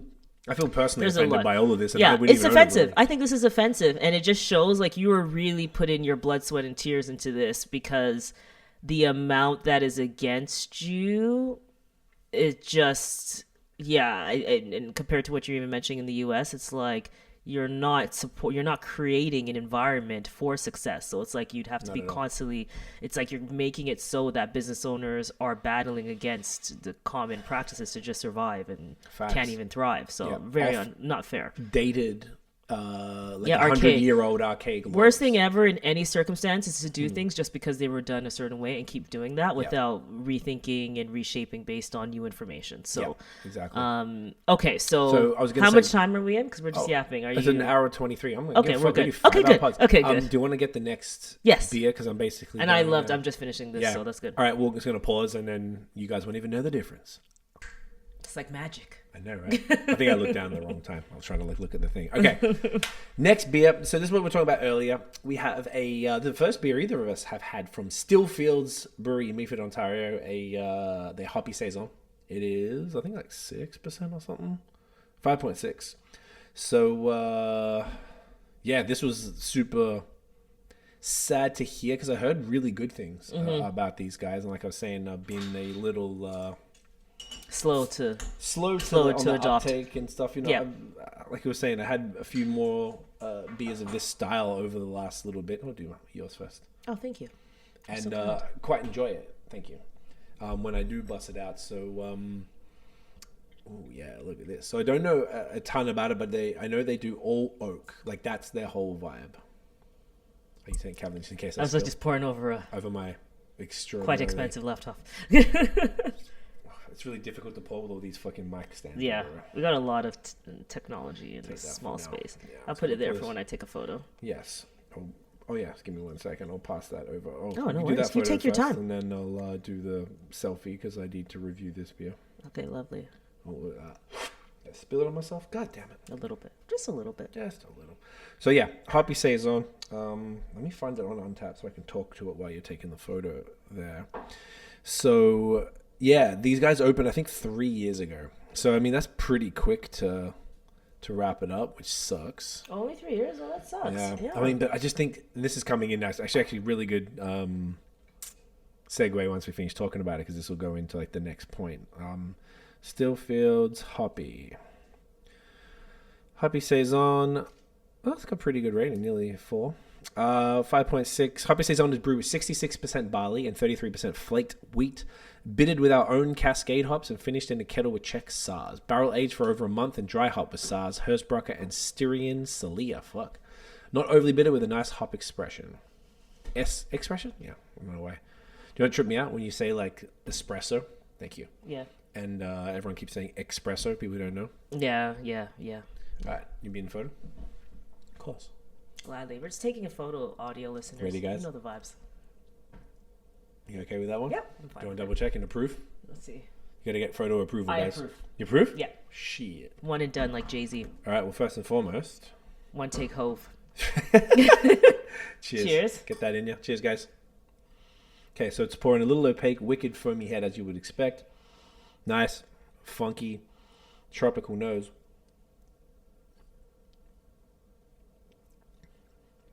Fuck, that is delicious. It's really nice. And like Kim says, you taste it twice. Tasted twice. Shouts to Kim. Significantly less sweet. Like the nose is really sweet. So the nose is like, oh, it's so funky. Oh, the nose is brilliant. Honey, you've had your It's like tropical. Mama's potting right now. Oh, this is great. Barrington is wilding. Yeah. We have to show the people them, the little kid after. This is delicious. It's yeah. What do you think? This is like you've always liked this style a lot more. Yeah, you know I love this. I think this is great. I really love a dry everything technically. Yeah. Like dry beers in general. But this is great. Not sweet at all. It's delicious. That's why I love Barrel Heart so much. Too. Very nice. Yeah, Barrel Heart do some great stuff. Yeah, this is really impressive, and this is really, I'm just noting this down for I don't forget. Basically, like, this style is something that isn't as flourishing here in Ontario as it is in Quebec. Like, you see it everywhere. It's mad popular. Obviously, like Laval, like Robin, like breweries that do just that. Like Dunham does a lot of that stuff. Like, and excuse me, it's something that like is just a part of the culture there. Where here in Ontario, it's definitely not. Quebec stands. Right. Yeah, they love. Sorry, can I just put a quick note? Because while we were talking, I want to see how much the Canadian craft beer contributes to the economy. Oh yeah, I've seen that specifically before. in Canada. Yes. So according to ChatGPT, I just want to get us succinct, want to make it easy because ChatGPT 4 is connected to the internet anyways. According to the Conference Board of Canada, the industry supports approximately 149,000 jobs and generates a labor income of $5.3 billion and contributes, that's B, okay? Yeah. And contributes $13.6 billion to our GDP. Wow. $13.6 billion. Imagine how much you could thrive if you had better margins. It's just wild. It's amazing to be doing this. Oh, but maybe that's why they're taxing so much, because they're taking all that. Oh, that's why, no? Yeah. They're taking all that money from you. The jobs that actually goes to the people. But I don't know if that part of that GDP mark, that's when I need like an economist here to tell me that you're like, because you are taking so many taxes, it's helping the government so much, and that's why they're less inclined to help you. I'm wondering. I'm not sure. But there's a substantial. They're saying, hey, you contribute this much, so hey, you should give us. I'm saying no. Those contributes, but it's like contributes because we're taking so much from you. I'm wondering. I mean, as opposed to leaving more. A good fucking point. But if it's a GDP, I assume that's everything. So all revenue and maybe I'm not sure. So, but obviously, the economic impact is huge, and is a huge domestic contribution. Credit for. So again, wouldn't you want, instead of 1,200 of these, for there to be 2,400? Because then your number would be 13.6. Then you double it. Wouldn't that be a good situation? Yes. But again, maybe that's what I'm saying. Maybe we need a government person on, or maybe Troy can talk to us more about it. Or just someone because from I'm the just like, OCB why are you understands not it letting deeper. them thrive? Is the thing I need to understand. Right. So, but yes, this beer is delicious, and it's a shame that they truly a shame. And the thing here that they have a bunch of things that we're looking at, maybe insights from some of the conversations we've had on the pod. And the first thing here, I don't know if you wanted to actually ask it. I just wanted to ask you if there was a commonality in that list that we were speaking about in closures. A bunch of them in this list were barrel-focused breweries. Reverence, Steelfields. Reverence did them exclusively. Steelfields, exclusively barrels. Barncat did a significant amount in barrels. Maybe not much with the rest of them, but at the very least, those three. Maybe Brasseur de Tante did because they're in Quebec. So I mean, like, I think I've had breweries as well tell me, like, say the Hamlet started down brewery with Kelly in Texas. He said they did a lot of it's called New Braunfels Brewery, and he said they did a whole bunch of stuff like this, and it was always that was the problem. People weren't buying them. They just weren't fucking buying them. So I think these, unless you're Hill Farmstead or Val, Jester King, fucking Cantillon, Dre Fontaine, and all that stuff, like, I don't know if it's just like a style that's so niche, and it was arguably, and maybe people might not agree, but I would probably say pre-hype, haze, pastries, smoothies. Like, this was probably the closest thing to hype stuff, was like really well done barrel-aged farmhouse beers. Yeah. Okay. And, like, they're just not as popular as they used to. People can't justify. Look, to be what's the price? 19 is the price. This was $19. Right? Okay. This is not even a 6% beer, but I could spend less than that and get a pastry stout that is like 13%. Yeah. You know what I'm saying? So it's not saying. I guess I'm just looking from a consumer. No, side. yeah, no, I completely understand. And this was once again probably marked up $1 to $2 at most. Otherwise, it's the only way for me to get it unless I want to drive there, which would cost me more than that, or ship it, which would cost me more than that. So I don't mind doing that because I want Duran to thrive. So I don't mind doing that because he makes my life easy. So I'm like, and he personally drives to these places every week to get put stuff. in work. Yeah. So I'm like, I know that I can do it, so I want to support him however I can. And to me, is he being cute? Yeah. Good boy. And anyway, so if you look at a consumer side, like, these are just sitting on the shelf. The lagers, though, they flew, I think. Yeah. In hindsight, I fucked that's up and didn't get anything. That's a good to know. Isn't that unfair? So I just want to, because now we're saying, okay, is there a style thing that contributes to I think someone not thriving? At the very least, just to be very, very clear, you know what? No, I was going to say maybe just here, but I gave the example in Texas. I think it's across the board, except for a few exceptions that are either are so entrenched in the style. There's that's some, their reverence. shit. Like, Orval's not going to go out. Like, they can't keep product on the shelf. Yeah. But they're not pumping it out either. If they decided to pump it out, that would be interesting. To be like, oh, do they does it grow in accordance to that? Like if they keep pumping out, is it going to sell as fast, or is it going to be like, do they flood it and the demand did it decreases? just start sitting on the shelf? Yeah. If I ever saw it, I grabbed it. You buy it, in Quebec for sure, but it's few and far between. So I think this is interesting because one that just seems I understand consumer preferences, so maybe it's not the most popular style of they closed beer. today. Oh wow! Today was the last day. Okay, January 1st instead of December. Yeah, they 31st. said online orders can still be placed until the end of February, so that was just more of a heads that's up. good to know. So if you want to try Steelfields, you can actually go get Yeah. it still by ordering online. So that's but great. they're closed to the public. So here's the thing: when we we did sit down with Sean from Hill Farmstead a few months ago, but we didn't speak about like business in that aspect or anything about like anything nitty gritty like you would have on a podcast. It was actually more like a casual conversation, and probably more like a philosophical conversation. We just got into like stuff like that. Yeah, that was fun. Good cat.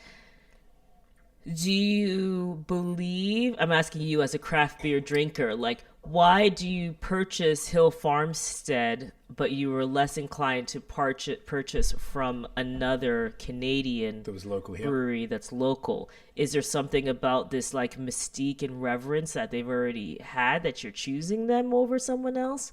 Because then doesn't that mean you like the style, or are you saying that they're making it so superior? Just explain yourself. I'm just curious to know. Explain yourself.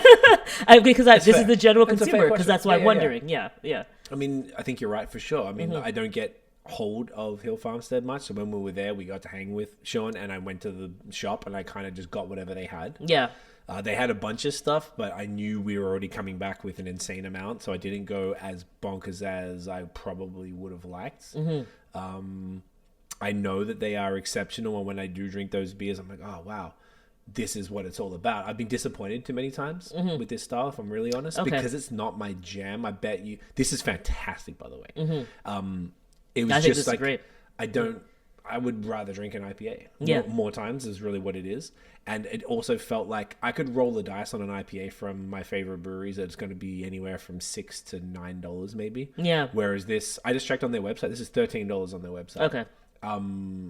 Probably plus taxes, which probably brings, because it was some $13.68 or something weird. Yeah. So that means it's probably 16 by the time you do it. Yeah. So then, Chris had to mark it up because he probably had to physically go to Milford to get it.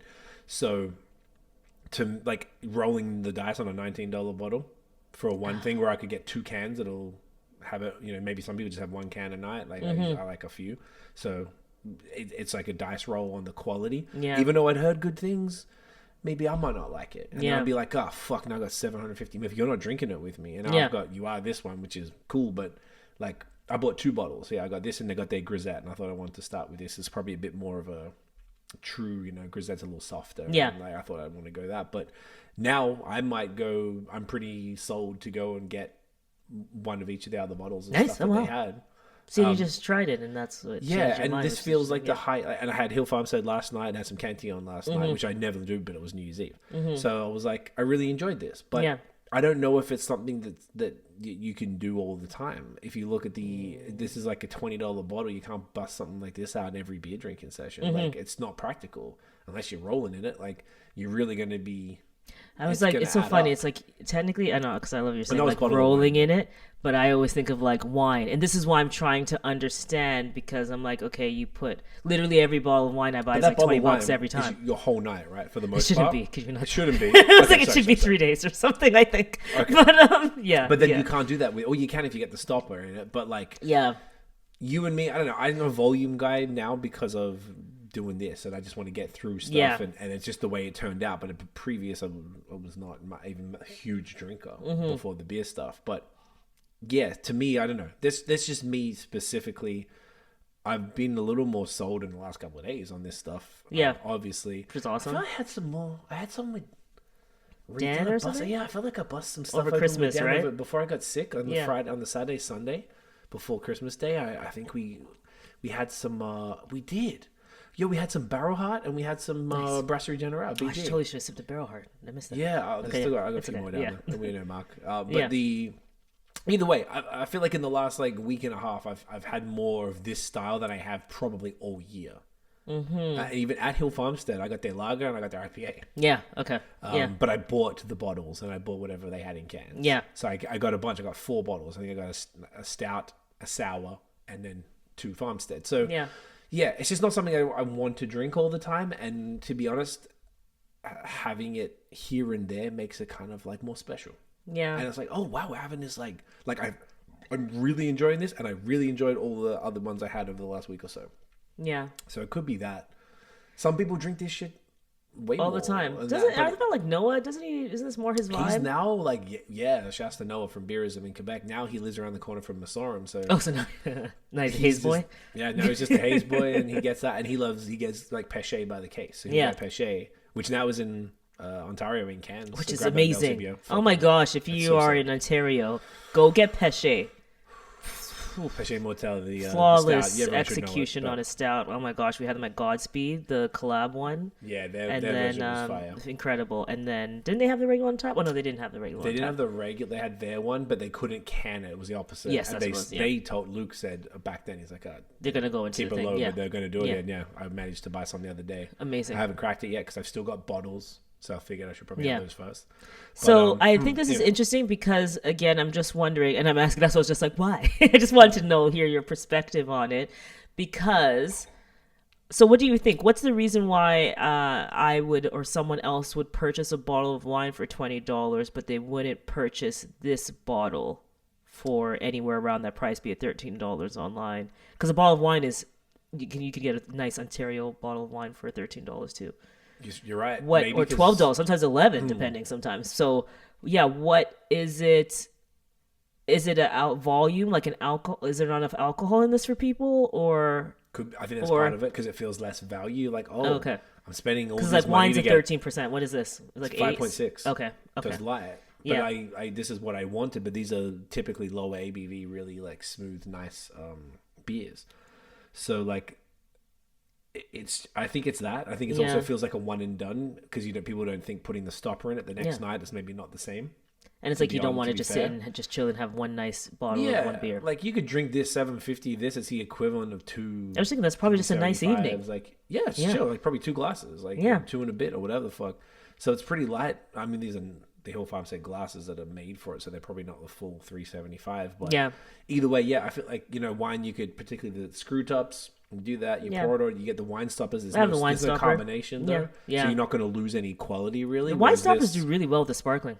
They do. I tried to put it in one of these one time and it didn't fit. So I remember. It actually might even be this kind of bottle with the lip. It doesn't work. I guess we're not going to find out because we're going to finish it anyways. But so it's just more like I think it's a bit of that, and I think it's just positioning. Like everyone knows wine costs more. To me that feels like positioning and a lack of education on the consumer side of the value. Because this is a fantastic product. So to me, drinking it for the first time, it just seems like what's happening so silly that it doesn't exist any longer, like that they had to close. I'm like, this is a great product. If you make a great product, you should be able to thrive, right? You should be able to win. I think it was they chose the harder path, because when your whole business, you think about it, you can't even open for X number of months until you've had these oak aged beers, because everything's in a barrel. So I think it's like harder, and then just because of time alone, I'm not sure if ingredients because this is pretty straightforward. The hops, I don't think it's super expensive from what I read. Yeah. So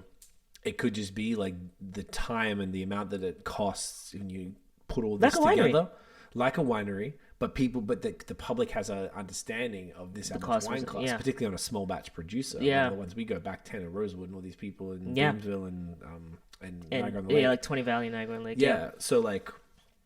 It's very different. So I think there's just like a lack of understanding. This is like a Belgian style. That's a lack of education on the the consumer part, because that's what would get them understanding, communicating the value. But that's like from a whole perspective. I'm saying like top down. Right. But then, say you want to drink fucking like any of the other ones that are like maybe not exactly the same, but like Chimay or any of those other Belgian style ones that are in the same realm. They're not the same at all. Like they're more carbonated, they're more Trappisty, whatever. But it's similar. You can get that for a few bucks from the LCBO. So you're like, you're going to go spend this much on this.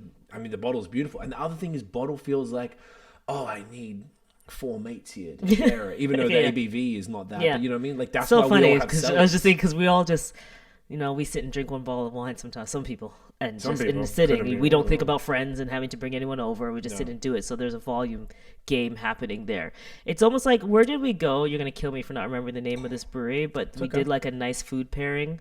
It's a legendary brewery, and they brought us Where? to Yeah, tell me in where. Montreal. They brought us to this Jamaican Me Crazy, and they Rodenbach. yeah. That's an another inside story joke. for another time.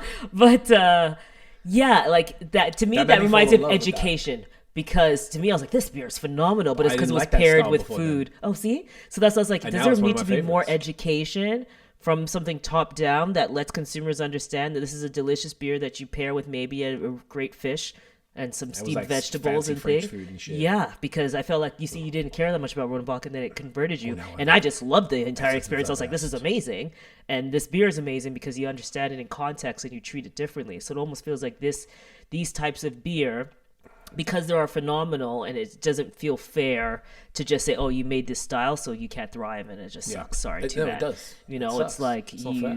if Hill Farmstead could do it, that is a blueprint to let you know that you should be able to do it too. Unless from what I was like, we don't know what that looks like between what makes the most money for them, but I Mm. feel like in Hill Farmstead, people are caring about these like. don't Well, I know actually don't how. know because people, I don't know, they're just loved. I know it's like a hard one to say, like Yeah. what it would look like. I don't know if people care more about their new beers, new style beers versus the older Well, they style. invented Sean invented. Yeah, they invented the- haze, essentially. yeah. So I mean, like, I think they. That would be another cool pod to do. I'm talking to. Okay. we're trying- The I'm trying to invention figure of it the out. invention Yeah, of yeah. the hazy beer. Hopefully he's still down. So Yeah. we'll see. I'm not going to hold my breath because I understand he's been fucked by the media before. But Mm-hmm. yeah, I don't know. They're like a special. I think there's like special breweries that have special cases that just them, like all the ones I mentioned. Dunham. Orval, Dunham. Dunham's really loved, right? Yeah, super loved. I guess the ones that are like in the upper echelon, that like the Orval, AUVAL, people don't know in Quebec. Obviously Hill, like just the King, but they're a little probably easier to get. There's other breweries that are maybe kind of escaping me right now that do a lot of this, like Cascade. I think they're in Oregon or something. Yeah. Or Northern Cali. And there's one called Rare Barrel. They actually got bought by Cellar Maker. Cellar Maker was the place in San Francisco to that pizza joint we went with Emily and Yes. Eamon. Cool. So they Yeah. bought Rare Barrel, and Rare Barrel was one of these other breweries that does all this type of stuff. But Did you they say do. Purpose Brewing too? Sorry. So Purpose that was one in in Colorado? in Yeah. That guy was lovely, and he was making one of one every time. Maybe the one of one. one beer helps every each time. Yeah. That was in what's the place? The one we loved. Oh my god. Fort Collins? Fort Collins. Yeah. That place was super cool. But yeah, you make the beer one time and then that's it, one barrel of everything. That was their whole concept. It was the ex-brewer from New Belgium. So it was with How's Sean doing? which Sean? From sorry, Sorry. from Ottawa. Small Pony. Yeah. Yeah, he's done some cool stuff. So he moved the brewery to his home, built the Okay. brewery out of his home, but he doesn't have Cool. a tap room there yet. So he's doing Okay. it all from there and feeding the LCBO. Okay. So he cool. closed down the tap room. Can't remember why. It could have been a rent thing too. Yeah. And just moved everything. So Built he's it- thriving built it out on at this home. side. Yeah, Yeah. he's just doing his own Okay. thing. Oh, but he had a mate. He was telling me. I caught up with him recently. Yeah, it's a whole other thing. He had a friend who owned a brewery who died, and then he had to. His wife was like, "Fuck!" How he was helping him. Of course, So yeah. then he went and helped sell, finish off the beers, sell everything there, That's sell all sad. the equipment, help him through. Yeah. It was terrible. Yeah, Yeah. Young kids too. This is terrible, Yeah. terrible. So he was dealing with that whilst he was dealing with his moves. I think he had a bit of a hectic time, but he's one that's all barrels as well. Yeah. And he's still okay, but I think he's been able to figure it out. And I think he had a lot of LCBO stuff. He was smart and he changed the format. He used to do just 750s and he moved to both 750s and 375s because I have a bunch of his shit in my cellar that I don't drink because it's 750. Yeah. And his beers are a lot. See, this is smooth. You can drink this, no problem. Like, if you didn't share it with me, even the Hill Farm said last You'd be night, good too. you had a Yeah. glass, but like, Yeah. I could have crushed that whole thing, no problem. And the difference is that, like, Sean is doing like barrel aged sours. They're like that enamel ripping sour. And it's quite intense a lot of the time. Yeah. Whereas this is a very smooth drink. It's very Yeah. easy. So it's a different approach to the beers. I think you could probably lump them all together as far as the styles that are would struggle the most. But I think this struggles more than the sours. Okay. I reckon they're more. These are just so like refined. They're just such a narrow niche They're market being for it. treated so much like a treat a little bit, it sounds like more. Because it almost feels like indulgent. Yeah. Even though, like, you were right, my response saying, "Oh, you got to be rolling it," but I think that's how people or view would it, see it, right? Which is like I I don't just look at want to it see like- how you get someone to think of it in the same way as they do a wine. That's the only thing I'm thinking. It's so interesting. Yeah, and that's Because that's how what do you have one person in the house and they're spending $13 Yeah. to $20 on a bottle regularly, and then someone else who's like $3.50, never. So it's like, how do you bridge something That's what I'm saying. there Everyone that has makes their it? own fucking thing going Yeah, on. yeah. So it's it's super interesting the Yeah. way that it Okay. all goes. So that's a product where it's potentially. Do you think of anything else in the commonalities there, or was it farmhouse sales feel like the That main was thing? one of the things that I sort of noticed. That you noticed. Okay. Location might be a thing too. You mentioned these guys are pretty far out. Because too. there's two sides to that. There's like Laylow, who was like right downtown Toronto, so Yeah. that means the rent's through the fucking roof. Yes. But then you got the others that are out, Cambridge, Kitchener, whatever, somewhere in Quebec. A little base Whitby, but they were sold, so I guess it's different. Yeah. Oshawa, Prince Edward County. These guys are Meaford, so it's like it's a bit of both. I think Yeah. there's both the rural, because then you're a destination. You have to bring the people to you, and if people are not like, there's the beer community. Yeah. But then you need to sort of get more. I don't know what Meaford's like. I know we've never been, but Yeah. like. You have to bring them out. Yeah, and it's like as it goes north, I mean, like that place for the winter, kind of like Sawdust was telling us, like it's like locals only. Yeah. From as soon as summer's gone, summer goes bonkers in Muskoka. Probably the same in Meaford, I because think we like wanted to go Sutton to would Tobermory be like that too, where it go. Actually, Sutton would be great on both seasons because they do ski, right? because they do the ski Yeah, there, ski yeah. hill and stuff, right? Yeah. But they got two breweries on the main street. Yeah. And even Knowlton Brewery's kind of on that main sort of thing in the other town, like 20 minutes from Yeah. there. So it's like I guess Badlands would be a destination. Badlands is a destination, So in the but end, they've you got can no make them overhead come. because You can make people they come. live Yeah. there. Yeah. So their overhead is, and there's 3 employees, like Troy's wife and partner Mike. Like that's it. Yeah. And Troy's brewing all the beers, and then he runs the stuff, and Very his wife Grace lean runs and the mean, stuff. It's, lean and mean team. yeah, It's and good- they just good do it vibe. all. I think she Yeah. does all the artwork. So like boom, boom, it's done. Oh wow, really? Yeah, I think oh, they that's do great. everything Yeah. between them. Oh, that's good. So I got to meet Yeah. Mike. I think over this summer. Was it last year? I don't even fucking Yeah. remember. Do we go this? We better. Don't we? Do we not go to? We love a Badlands this lean year? model. We love a lean model. You and Nate went, I swear, and it was raining or something. And then did we go when our homies came from? That was last year when we just moved. Oh, was that the year all last before, year? 2022. Oh, Jesus you Christ. didn't go with Nate this year? That I was don't last remember. year. No, we went to Willowbold and we went to Kitchener. Oh, Maybe that was last Labor Day. Anyway, yeah. so yeah, definitely Badlands like that. Like Sun and Hill, they're up near there as well. It's another brewery that does a lot of farmhouse stuff, but they do a lot of lagers and things to balance it out, I think. And that's what Steelfields seemed to me a version of Sun and Hill. So like, yeah, that's probably the main things. And I also feel like some of the things to sort of on the flip side, like I wonder where it's going to go. Like I don't know enough about the individual circumstances, because like literally everything was great and then the rent goes up and you're like, we can't move. It's See, too and that's the expensive. thing, yeah. Because you have to spend money you have to hire all these trucks to move the stuff. You got to dig the ditches to do it. You got to do all these different things. And how are you supposed to pay for all of that? Yeah. If that just happens. So that's Which is all the of a sudden. Callister situation, where it's just all of a sudden like, Callister, what? Yeah. that's the Barncat situation, but Yeah. they were ready to throw it in. Whereas Callister, Laylow, I don't know what the actual deal was. It's Yeah. probably just I'm sure the rent would not be- finances. yeah, The city yeah. of Toronto wasn't so easy. They had to do a Oh gosh, even GoFundMe. when they wanted to do the parking patio. lot patio, like it's just so much red tape around that. It's like the 2 parking spots that you want so desperately that you insane. can't let him have a whole patio there. and Think about how much that money raise they'll like bring in 30 with the grand. patio. Yeah, how much money would they make with the patio that you could tax and contribute to your GDP versus just forcing them to pay so much money for this? It's so silly. Yeah, it's so dumb. So Yeah. I feel like the farmhouse thing was definitely a level of consistency. That's not going to explode. Okay, you're good.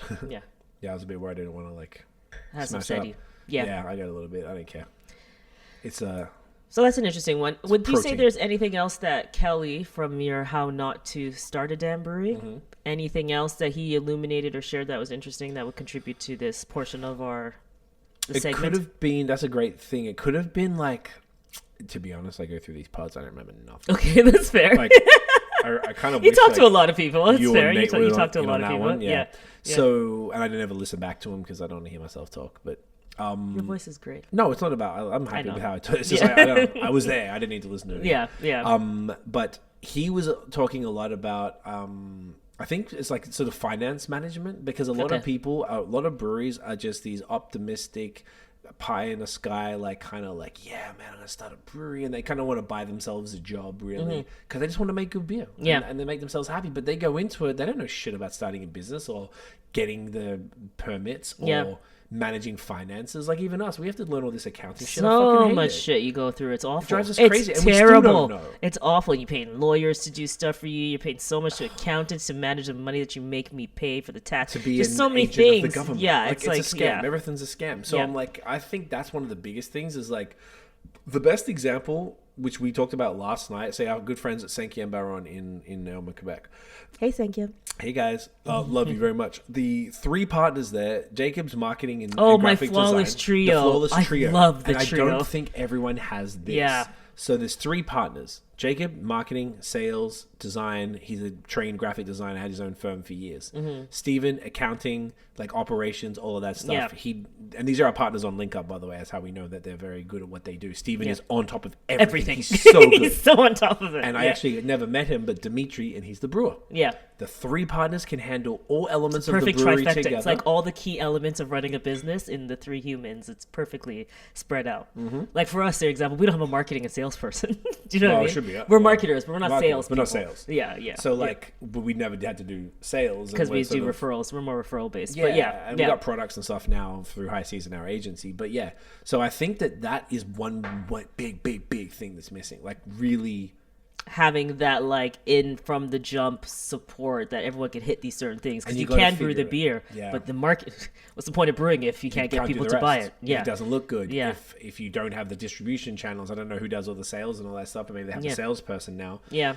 To get like licensees, and then Quebec has different rules in here, whatever. But I think that you need to start the brewery. I think one of the big things is you don't have that team and that in-house knowledge, because anyone you pay to consult, it's like that's helpful, but I don't think it's enough. I think you need to have it like in-house. Like you really have to, for that type of a business. Like I wouldn't start, we always thought, say if we want to start a cafe, something we've always wanted to do. We love coffee. Yeah. I wouldn't start a cafe just you and me. We've never ran a No. cafe Yeah, before. yeah. You'd have to go in with somebody Yeah. who's ran cafes for 20 years. Yeah. And they know all the ins and They outs. understand know where to all get of the that, all the equipment. regulations, They know, equipment, no, yeah. you lease, you don't Yeah. buy, because if you lease, then you get the person already included in it who fixes it for you, because Yeah. it's definitely going to fuck up. Yeah. So then you have a backup machine, then you make sure the grinder, but and we're like, marketing. and we're marketing. Yeah, That's what we know, right? Exactly. Yeah. So like I think that's a big gap for a lot of people, is that they don't have that knowledge. So I think that's probably one of the main things that Kelly was talking about. That's fair. And maybe it's more like picking the styles. Like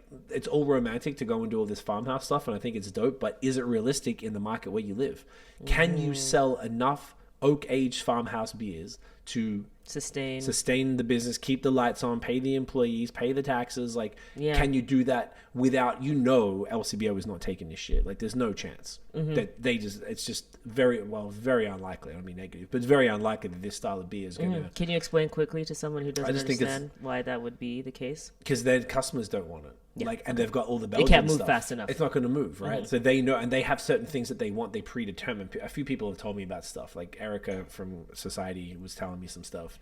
Like, 'cause she does the sales for Blood Brothers, so she was explaining like, there's like these three people, and like, because that's what she does. So Blood Brothers hired her because to get into the LCBO, she's like, I've been doing this for years. I know so she knows the three all. people. I'll shoot them an email. Hey, what are you looking for? What's the next summer 2024? Yeah. Things you're looking for. All right, cool. We'll get Shahan you was that. very good at Shahan from Lost Craft knows all that stuff. So like, you'd have to have somebody to show you all those things, or you're going to struggle. So I think that people might go into it all optimistic and like, this is cool. I just have to make beer and sell it. Yeah. But it's so regulated, and there's so much red tape. Yeah. That you don't, and the red tape's bureaucracy. wild. It's crazy. Yeah. So you need to be able to navigate that. Yeah. And if you just someone who makes the beer really well, I think you're not going to want to stick around if you have to do the other things. So you probably need a stronger team, like from the beginning. Another great example is probably Mark from Barrel Hard, who was the original. He's a fellow Aussie. He was the original brewer. He started the barrel program at Nickelbrook. Yeah.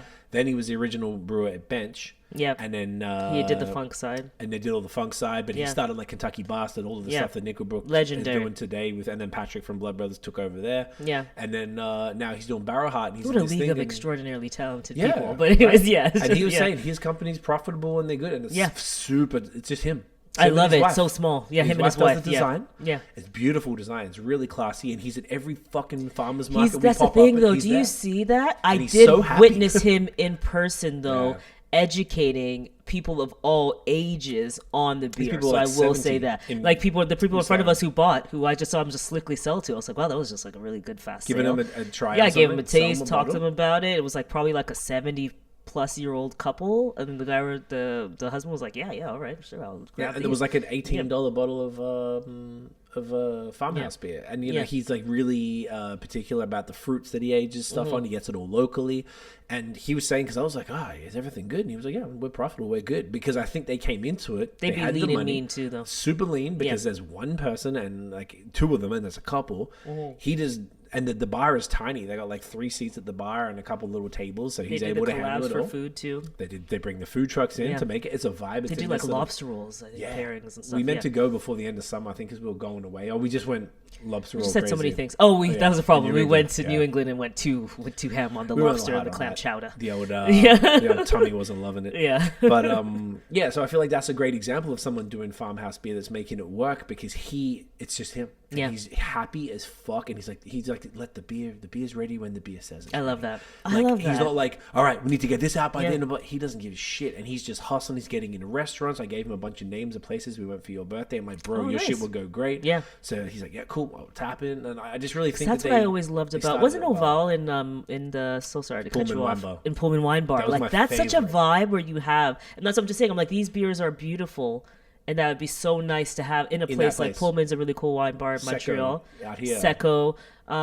Even the team who does the 3 on Notre Dame in Quebec, Liverpool House, Joe Beef. Yeah. They had like, Dunham. back then, I think they had Dunham and what's the Yakima IPA Yes. from, oh my God. That's Le what I'm saying. Castor. These are beautiful beers that pair well with food, and it's just the education that needs to be there. Yeah. You know what I also thought about, which is probably a really interesting business model, Mm-hmm. would be like that you know how gyms have the there are people who basically launch gyms. That's what Alex Hormozy does. Wow. Or did at some point, was that it's like you have all the pieces together, you know everything that a gym needs to start. It's like gym launch, I think was what the company was called. Oh, and it'd be and great people if you were hired like him and just, brewery like, could do it. launch, and Yeah. you were like, you need this, you need this, you need this much before you do this, like you need all these things. Because what you're just saying, it get just them sounds packaged and like set up. you could love something so much and you have this art and you want to share it, but there's gonna be so much behind it. It's not like you loving to make a shirt or something. You get so much the government's going to come down on you with, and the taxes, all the regulations, everything, that it's like it would probably be very helpful to have somebody who knows the LCBO, knows the government, knows all these things, and can like help you launch, kind of knows the marketing channels, knows ads, you know, because then it's like you get your SEO set up, you get your Google ads done, you get your Facebook ads done, you're doing all these things are running. Like, Yeah. that would be good. That would actually be fire. That's such a great idea. Yeah. I'm just going to pause for 1 sec. All right. Camera died. Yeah. So- Anyways, business model. I was just thinking that's interesting. Yeah, I think that's genius. I think that'd be really, really cool. But yeah, it's such an interesting thing. So there's going, because you had a. Oh no, that was it. Yeah. was gonna go to that was that from your question, learnings yeah. from how learning. Oh, the so I next thought it was question I was important. gonna go to. The other thing I wanted to ask you about, based on what you're seeing, even though you don't remember all the episodes, like you said, but you do have a lot of conversations. Yeah, I remember some stuff. The most ridiculous thing I've seen in my craft beer lifetime, like I've seen, say, like major production, right? Like we went to Those Will Not Be Named in Grand Rapids, Michigan. Grand Rapids, Michigan, and they had that like massive setup. That's when I first saw Robots, I believe. I think that was our first. Yeah, and then Odell we saw. in Fort Collins. Yeah, That was the next and big then one. even like Magic Hat was pretty massive was too. big. Like they were kind of like operating from a spaceship. It felt like no one was even touching Yes, the at the beer. top. He was just It's like, just I do like- all these things here. And we're like, okay, you're pretty not. sick. No one's even there. But so we've seen it large on the production side. But from a consumer perspective, I have never seen something as wild in my entire life as Treehouse Brewery, and specifically people with heavy equipment to load. Sorry, I was like, you have dolly. massive dollies to load cases and cases and I was like, who are these for? Is this for you, or is it like a friends I think it's all a pulled friends together? group, yeah. You're taking dollies of beer. It was It's like 8 cases. it was usually, like, not only to mention, it was like a Wonderland, for example, already just like in size and everything happening, but just like, how do you get to this place where people need to take dollies of your beer out of there, and ticketed, and all these things that need to be happening. So we have Treehouse. How do you feel? You were excited, obviously. We went to 2 or 3 of them. 2. How do you get to a place where someone is doing that? We're talking about people closing, and then on another side, you have this like insane level of like fandom and success. What do you think causes this? Why are you obsessed with Treehouse? Why is everybody obsessed? That's Tell me what the deal I think is. their marketing's exceptional, first and foremost. What does that look like? What do you like mean? their photos are just it's like McDonald's photos. Whatever it is, I feel like you know what I'm saying? Yeah, because McDonald's they're is like fake, I know what you're talking right? about. They're fake. And It's like it's too perfect. You're like, why is it too perfect? Off the thing, the water on the side of the Coke, or like the oil on the big mat Yeah. is just glistening. So Okay, their beer photos, like must be some pretty crazy edited when they have their product photos. It just Probably have so a crazy exquisite. agency doing like beautiful photos, spraying the cans and stuff like that. And, Just like they're just so perfectly just like opaque. So to me, I heard about Hayes in 2016, and they were, so according to Sean, Nate from Treehouse was sort of going to the festivals, and he was a big fan of Hill Farmstead. So he's learning about how the beers are made and all that stuff. And then they started, I want to say, like not too long after that, 2011, 12, 13, something like that. So they were like first movers, but it was like such a probably ultra niche thing, and we weren't traveling back then because we didn't know about any of this stuff. So like Treehouse and Trillium, I think, I don't know who was first. I'm looking forward to getting that full story at some point. But they basically, I think first mover is a part of it. As in like, okay, this is the other thing. Hill Farmstead is in Greensboro, Vermont. It's like an hour from anywhere, in the middle of nowhere with no cell reception and fucked up roads. It's like a farm. Yeah.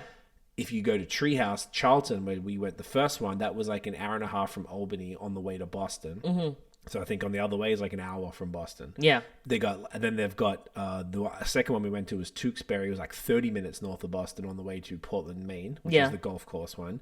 They got the Sandwich one in Cape Cod, which we didn't go to. Then they have the Deerfield one, which I think is probably the closest one to us here. Because I was thinking about, okay, can we do a weekend where on like the Friday we go to Fidens in Albany, and then the Saturday we go to the Deerfield location and stay there. This is what you think of as you lie in bed. I think about it, and then come back on the Sunday. Like, fair. I want to do that. Well, so why not? bad. Why Thank not? you. See, you guys heard it here. So like, I think their locations make it a bit easier. Okay. And then I think their proximity to Vermont as well, because I know, say, from like Burlington, like the Deerfield location, according to our friend Rob, was like 3 hours. Okay. So like it's pretty reasonable. Giles always was You getting can stay overnight or something. Yeah, or you Or just if do you're a day so trip. serious, You you just do a pull day up, trip, go yeah. in there, get your fucking 8 cases, come on back. So I think because they were doing the like really murky, opaque haze in a way that like no one had probably done it at the time, aside from Trillium, and then even Hill Farmstead stuff never went that full murk. If you look at the stuff, they're not like that full murk. Like I bought 2 4-packs of haze, and I drank haze there, and it's more. It looks like a Vermont. Almost kind of looks similar. Yours is a little murkier than mine. Like almost like that, like a Vermont IPA. Almost. So I think It is that there was a Vermont IPA. So there you go. Yeah. Literally and figuratively. Yeah. So I feel like that maybe there was like the orange juice factor. Like they were the first one of the first orange juice people. I do remember you and Scott back in the day, like doing the King Julius and the regular. Lemon No, I Lime. only had King Julius when we went in. Oh, August. you did Julius versus We had something. Julius, Haze. We got green, hazy green. I think in the end I got sap somewhere bright, something like that. But they weren't like anything I was able to sort of get super regularly or easily. So I think that there was that factor, and then I think they got a quick. I saw a picture like today, of like their old building, and like it's a line of people lining up at the old building. Yeah. And I think they got though because I think there were groups of people who wanted it, and it was such in it's like lightning in a bottle. I don't know if you can replicate it. Okay. Because it was like it's just the longevity of it. Because look, you're talking about something that was so long ago. So to be here to this day, not at maturity or something. You're not even at maturity then. You're still in full hype. And they're opening another one at Saratoga Springs, New York, this year, I think, which is great because that's pretty close to us. So I'm saying 30 minutes from Albany too. And there's a Shake Shack there. And there's a Shake Shack there as well. So you know what I'm saying? I'm telling you, that's a weekend. It's a good time it's for a all. Fucking weekend. It's a good time. Yeah. So like. It's like they've managed to. I feel like it's lightning in a bottle. The real quickest thing. I think it's that. I think the right place, right time. So for they're all Drake. These things. Drake. It kind of Okay. got to be because I feel like Yeah. there's more hype around that. And then we went to both. I enjoyed what I had from Treehouse more than almost any brewery we went. Aside from Fidens, that was exceptional. But like the Treehouse, the experience was cool. At first, I was a little like concerned about it because you had to watch a YouTube video to learn how to go there. I'm like, this is going to be a whole thing. Yeah. But it wasn't busy. So we were pretty cruisy. It was pretty easy, but it was also hard because they wouldn't take the Canadian credit cards. We had to do it via your Apple Pay Yes, I remember. thing, and Yeah. like just to buy the tickets and then going and paying for the cans and all this bullshit. Like it wasn't that bad in the end, but it was like you said, theme park. It Yeah. felt like it was just insane. And the Tewksbury was a bit more chill because that was like on the way out, and we were like just chilling outside. It was a beautiful day. It was like late August, so we were like vibing. It was really good. And we just had a wicked time in Boston, so we Yeah. were like It was a it worked out really nice. But yeah, I feel like they are definitely. So that feels lighting well because I'm just thinking like it's just wild, and that's what I want to How see. they're So still it's so the hype successful. maintained. So they had a really hype beer, and it maintained and all they the way still through. don't distro, and you can Yeah. only get it there. So they did the incredible to be that opposite. Say successful. Bellwoods was another one that Yeah. like I think they got hype around 2016, 2017, and then they kept it for a number of years, Yeah, and then they over the pandemic they decided to go into LCBO because they were probably realizing that they makes sense. I think Treehouse were that freaky that they, as far as the success, like the Bellwoods aren't that hype anymore. They're just like a cool legacy brand. So like they decided to probably Yeah, I think like they're like a fully cemented as Oh, yeah. like some high changed quality the game. craft beer Yes. period yes. entity. Correct. Yeah, They're definitely going to be the highest priced craft beer at the LCBO, I would say, as far as all Okay. the beers that they put in there. They put double IPAs and 8%ers and all this stuff in there. Like it's no big deal. yeah, So I feel like Bellwood's sort of like balanced out their portfolio as opposed to saying you can only come to get it there. Because before they would do the shipping or whatever. We lived in Quebec, so we had to go Yeah. to get it. And or I get God to do me a favor or whatever the fuck. I didn't want to have to do that all the time. Of course, yeah. I was like, or send it to my brother and then get him to ship it to me. So then Yeah, it's like a you double did all these thing, which I things, did. yeah. Bassam did it first. Yeah, as I well. remember, Like, I had a I bunch of remember. friends like doing stuff for me to get stuff over the pandemic, so it was tough. But they went that way. Like, I guess Trillium also they got multiple breweries. Most of theirs are sort of around, like at least 2 or 3 around Boston and stuff. And Yeah. I don't know I think they do some distro. though. Trillium, I liked seeing the difference between Trillium and Treehouse Yeah, it was because fun. Treehouse was this like you're out and you're going on their property for this experience. And I think that's what they try to achieve. That's an probably why interesting they've made their interesting properties way. ridiculous. Yeah, And like, what the fuck? This is massive. That's This the is crazy. Disneyland for craft brewers. Yeah, for sure. whereas like yeah. Trillium felt like any other brewery that would just one of the Yeah, other but they had early- incredible food and they were all was urban amazing. centered. They're all urban. Exactly. I like that All approach urban. too. So I like the They two. were a restaurant. Yeah. And they had Fenway. We drove past it. Yep. We didn't go there. They had the beer garden in Boston Common. Yeah, that's more a Bellwoods when you think about it. Then, Yeah, because they do distro. Yeah. Because they even do drops. but it'd be at like some of the Bellwoods being in breweries like up here. Dundas Square or something like Bottle that. shops. Like they were Yeah, like yeah. Well, I don't know if it was, but yeah, I know what Okay. you're saying. But it felt Or like dead Trinity center. Bellwoods It was Park, like, there yeah, was yeah. a pop-up there that they're Yeah. allowed to have a beer garden there, which is actually insane. But America, capitalism. Yeah. So like totally different like approaches to everything because then they you're right, they're probably a fairer thing to compare.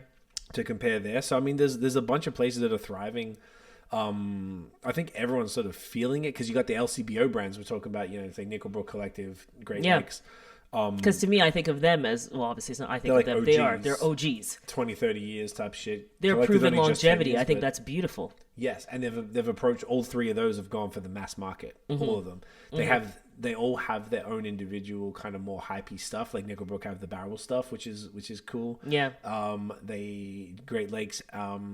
They did like haze versions of all of their IPAs. They were sort of doing a lot of the West Coast stuff, like back in the day, like 10 years ago, that were like super fire, like the Octopus and all those different beers.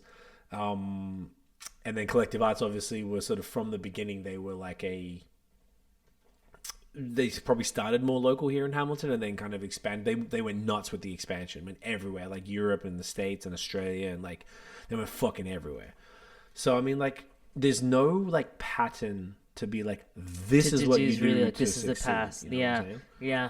Because that's what I'm also trying to find. Was there a commonality between that? I definitely think, obviously, there's a thing with the Nickelbrook GLB collective when we're talking about Ontario, where having the wide range helps support longevity. I also feel like from a community perspective, people really love them and that's probably why community work is All important. 3 of those breweries. When I see Actually, those all names, of these breweries are very beloved. Bellwoods also is very. I just mean from a community, even like a community perspective. When I look at like Nickelbrook GLB Collective, in terms of like a give back vibe, I get a lot of like we're ingrained, as in Very like community. someone's parents are buying them even too on top of it because they just love them and it's like a business you want to support because they've been around or something, you know.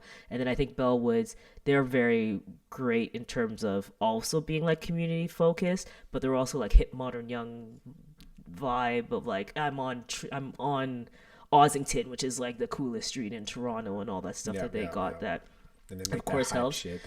All the hype breweries fuck with them. Like and everyone fucks with them and respects them forever. Yeah, if like people know a Canadian brewery, I feel like it's probably changed now. I feel like people know more, but at one point it was like Bellwoods. And I remember whenever we went anywhere, everyone talked about that. Like, bring me Bellwoods, bring me Bellwoods. Jeez, all right, fuck. So I think that's interesting. So probably there's a bit of like benefit, one, to be really community oriented in that side.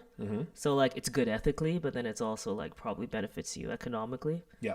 As we're going to start going into opportunities and things like that. Yeah. And then at Bellwoods, I love Bellwoods is like the kind of brewery, if I was ever, now even seeing this, it's so much work. I would never want to own a brewery personally. No. Kudos to you. It's a lot of work, and it's just something I know I would not take on. But that's the type of brewery I think I would like to have. Depends on how big they end up deciding to be even too, but I do think it's cool that they're like in the urban center vibe too. You get part of that, which is like Trillium. So I'd probably I like that whilst vibe. a bit of distro as well. I do like the whole treehouse. You're like in a bunch of places. There's the come to me is cool, but to me what you've illustrated a bit is that it is lightning in a bottle. Where you do have to provide some form of something that you're giving that's getting everybody to go to you seems harder for sure. Especially, and then if you want to, obviously they've had investments. I don't even need to ask. I don't believe beer has made you that much. Right now. Okay, so there you go. Oh, really? Oh, from minor stakeholders and stuff. Because I was just like that volume. Looking at that, I'm like, you have investment. I know you have a lot of people buying your beer, but we're looking at these marts. There's no way that comes without having investment. So I do like, I think Bellwoods has a cool approach, and I just really respect and love everyone who can last so long because it's hard. So like the Nickelbrook GLB Collective, anyone who's doing in 10 years plus, GLB is like incredible. 30, 35, Nickelbrook's like 20, 25. Crazy. Amazing. Hot who else is the older? Those are the main ones. It's definitely like in Ontario, like pre-boom. Why am I having a blank? I think that maybe Granite. Okay. They're like a brew pub though. They do some packaging, but they've been around for forever. Yeah. I wonder what lessons. Maybe that's something else we do. Yeah. I'm just throwing podcast ideas here. Yeah, no, like it would be cool to learn from these legendary like what did they do folks for about longevity? Something about longevity there. Just like we look at nutrition and longevity, it would be interesting to see from a business perspective. What do you think has made you, if this amount of people are closing, what keeps you always staying and you're just doing your thing? You know, like what is it? There has to be some formula in there somewhere that would be interesting to unpack. That's a great question. I like that. All right. So can we talk about opportunities and outlook? Yes. So we've been very bleak. So we wanted to talk about some positive things or some outlooks or just like things that we think could be interesting outside of the ones that we've already talked about. So we already touched on this anyways, the government regulatory changes, the subsidies. Obviously, what needs to happen is subsidies and potentially support programs to help that. But based on what you said about that master framework agreement ending, it looks like that's going to be beneficial, which is awesome. Yes. Obviously, go look at Keep Craft Beer Local and let your local MPs know that you need to represent for our families here, our craft beer family, making sure that they're taken care of. And then, so generally, it seems like there are these, and this is another topic I'd like to get into, is these like the OCB and the CBC and all that, and just understanding. Maybe Jeff could do like an OCB with us or something. Yeah. I'm sure we could easily pull these guys to do something. Or in Troy, something like that. We could just kind of, or both would be cool. Just to kind of understand, because if you do have somebody lobbying for you, it just seems like there's so much going on. You need these people to help you. So I'd be curious about their pros and cons, their points of why they exist, and the stuff they do, because maybe it's important for everyone to know that too. And what the CBC does, for example, I don't understand them enough, so I'd like to know more. But it seems like they are helping to make strides in this area. So that's awesome. Yes. In terms of the taxation side. Another thing we did talk about already, it seems like product diversity is a huge opportunity. Big opportunity. If it's If you want to. Not saying you have to do anything, but if you want to. Yeah. Obviously, we're in marketing, so we're going to talk about intentional marketing. We have episodes that we've done on the business of marketing craft beer. Highly recommend, if you're watching, to go check those out. 3 parts to those, and it's the first part is our easily, by far, like leaps and bounds, our most downloaded episode. There's a lot of opportunities in the marketing arena that we see all the time. I can't express that enough, where I see things where I'm like, your profiles are not set up for success. They're not set up to purchase from you. They're not set up to know when you're open and closed. They're not set up to easily buy online, in store. There's not consistent, which means you're not showing up regularly. You're not running ads when you could be running localized ads to make sure that the people around you come in to see you. There's so many opportunities there. So definitely recommend checking out that. And just even what you were saying, because when we talk about sales and marketing, a lot of that's education. That's why these educational arms exist, to educate consumers on why they should purchase a product or how they should envision the product in their life. And having these beautiful beers and understanding that people don't want to buy them as much, I just feel like there's a knowledge gap there as to for pricing. It's like they're preaching to the choir in their marketing, and they're not really trying to expand. Yeah, that. you need to go out. You have to. Otherwise, I mean, look what's happening. Like, you know, I feel like I don't know what the answer necessarily or the exact steps would be, but or who you can't keep marketing to like who you have to talk to or who it is. But maybe you got to do what Mark from fucking Barrowhead is doing. This shit solo, man. He's just out there at the festival. Farm market festivals. That was awesome, bro. I was just like, what?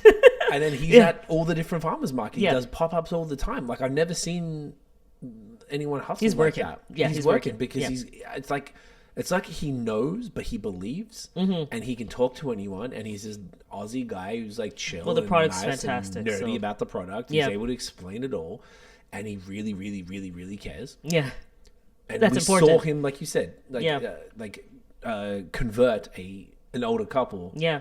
On the spot, on like some blackberry beer or something. Yeah. Like, I'm like, this is very different to probably something that they're used to, but isn't that amazing? Because maybe they might be they were just buying vegetables, because we were all there. Fancy and like, the farmers market is just, you're there literally to buy vegetables. We were just going for a walk with coffee to walk Barrington, Yeah. and then we were like, let's check out the farmers market. It's on right now to see what there is. And we found out some farms, and we end up going to those farms to buy vegetables. There you go. Directly. Yeah. And then we saw Mark, and we're like, oh, what up? So like, you know, he's out there hustling. So maybe they need to do that. Maybe they're doing it, and we don't know, but maybe they need to do it down here. Like, go to Toronto, go to Hamilton, go to Kitchener, go to Guelph, go to fucking Barrie. I don't know. Like, do all these different places. Like, I think, but maybe not everybody can do that. And Mark has put himself in a position where he can. Because he has slow beer.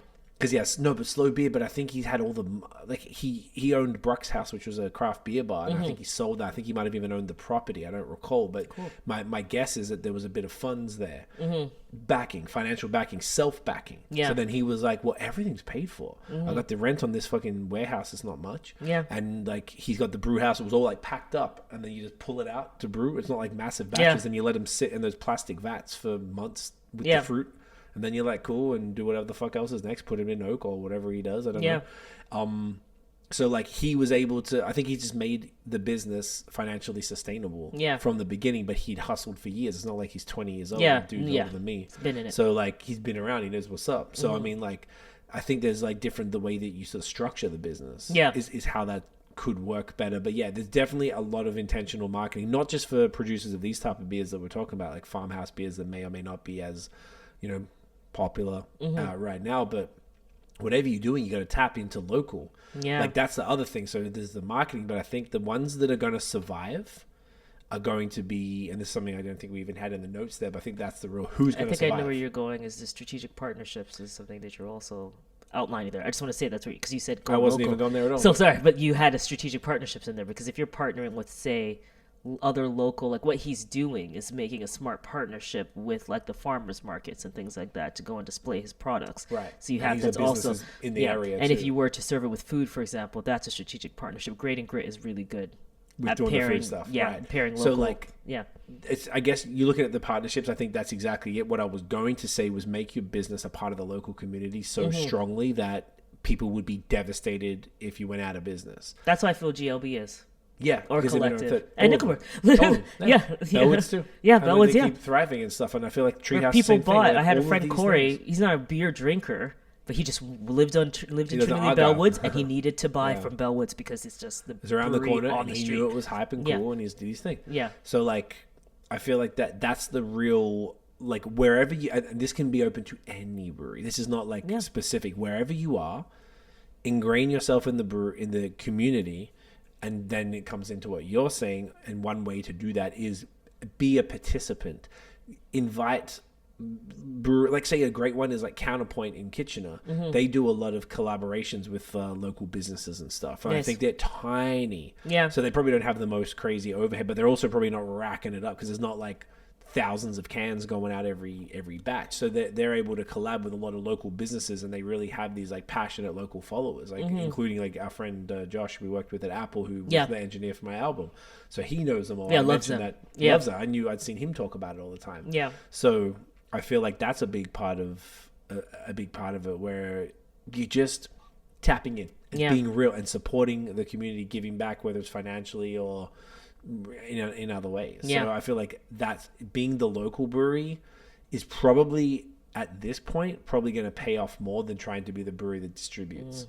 I think there's something to that. Interesting. Because it's almost like, I don't know how much like how much you'd want to put in there, because if it doesn't move, the LCBO cuts. Shahan was telling me the LCBO cuts your listing if it's not moving. If it doesn't move, okay. So like, say if you go and get 6 listings and only 2 of them do good, they're going to cut 4 of them, and now you've got all this excess beer. You've gone somewhere to contract it because you don't have enough space, and all of a sudden you're like, fuck, I've got pallets of this stuff I need to do something with because I thought LCBO was going to keep it.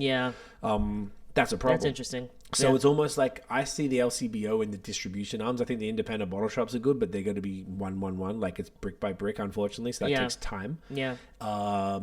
You need to maybe, like, you have your space, you build it locally, make the most fire shit you can in whatever you're trying to do, and then throw something at the LCBO, one SKU, and then let that one go and try and get a little bit more thing. That's what Town started with. They put square wheels in the LCBO. Nice. And then it was like, all right, that did well. Then probably LCBO was like, oh, this is performing. What else you got? Yeah. And then cool outside jokes, and then fucking quick one, and then boom, and then Mad Nice, and then all these different other beers they're putting in there. So and they're also greatly loved on the community front because they started widely loved. Yeah. That's a great example because they have art, people come through, they have trivia nights, they have food. I think they got permanent food now or something, or I forgot what it was. Jeff was telling us. And they had the Pump House over the summer, which is a super local thing. And then they had all the fucking, Jeff was saying, all the local MPs who want to take photos of everybody and act like they're all a part of it and shit. Like, like they're making real moves out there. Then Jeff getting involved with the OCB is a great look. Yeah. And then them hiring great brewers to therefore do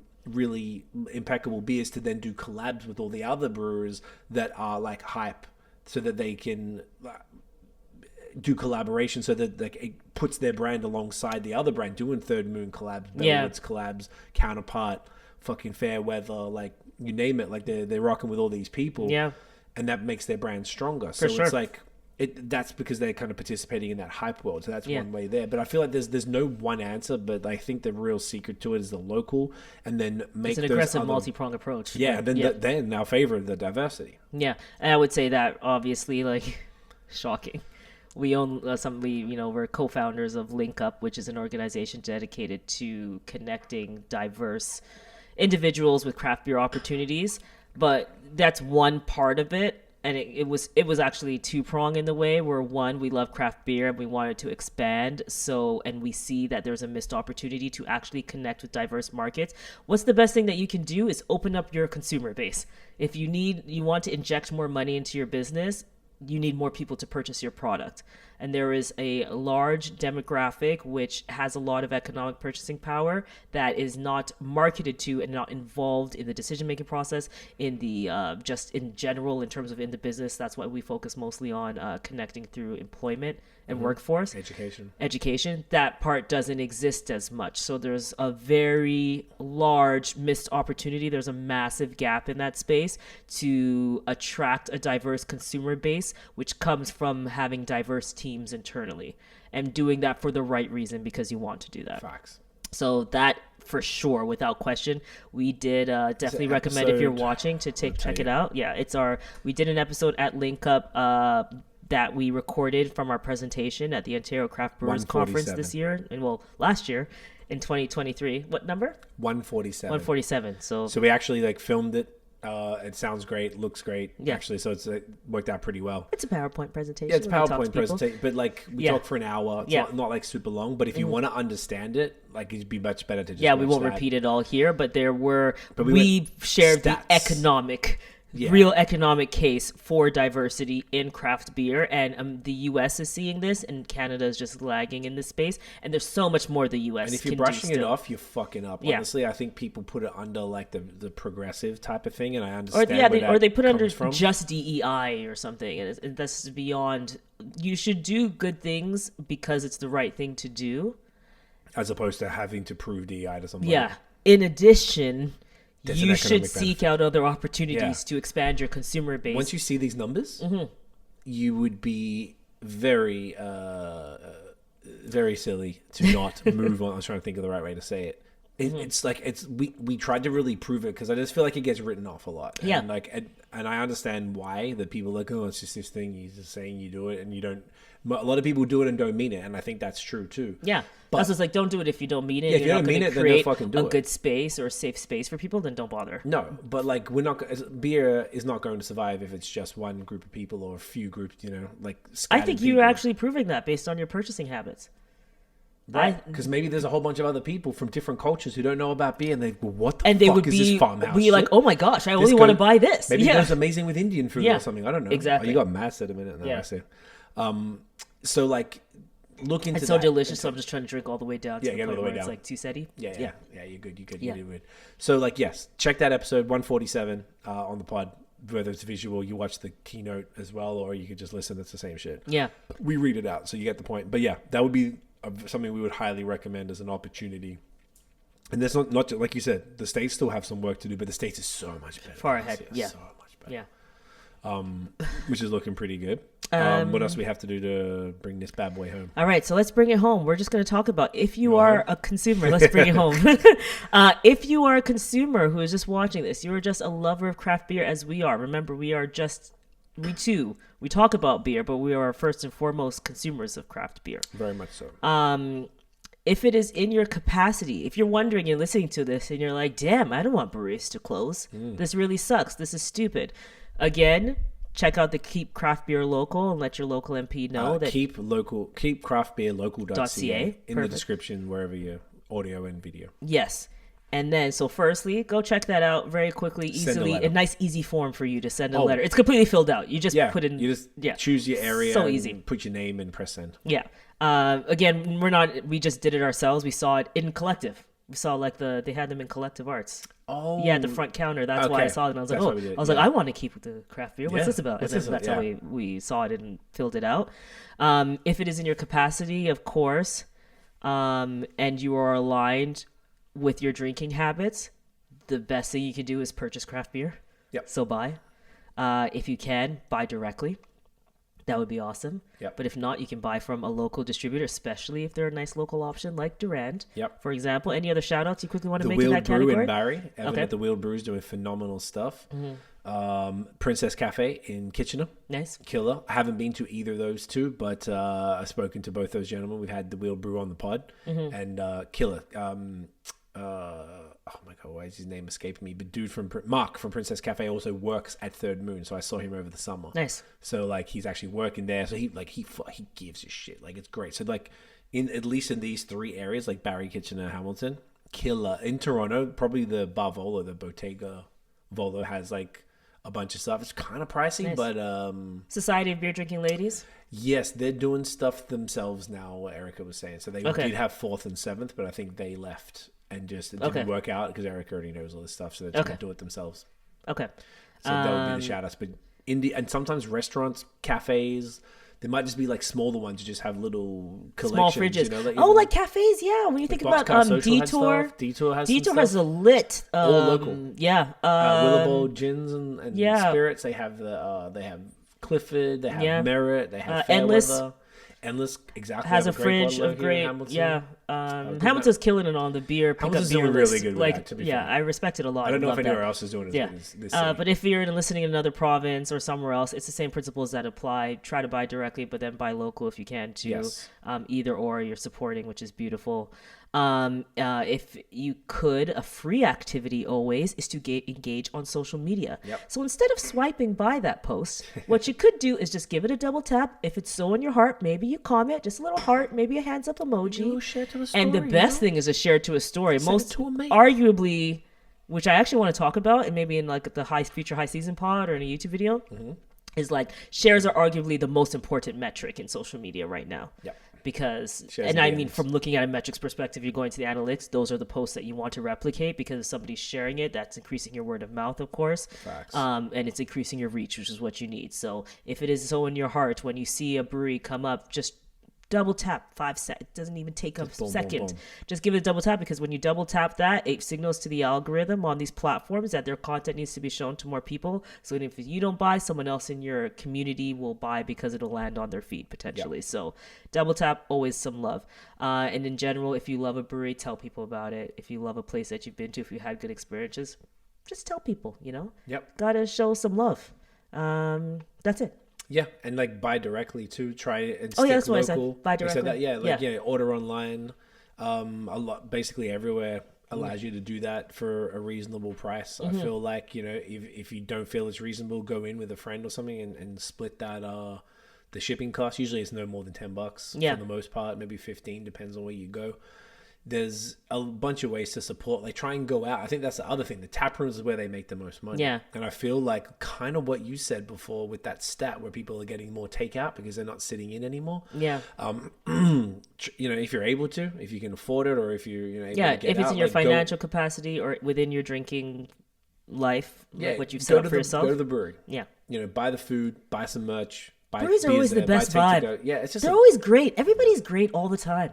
Yeah. This is most helpful. They're the most helpful servers and stuff that you get. It's always a vibe. The You're so most right. helpful bartenders or whoever they end up being who Because they serves care. your beer. They care. Yeah, they're loving They the have to. product. You They're can't enjoying work at it. a brewery. Yeah, literally. They're so the person behind the beer is so passionate about it. It's always like such a nice vibe and experience, So, yeah. What's that one in Burlington that we went to?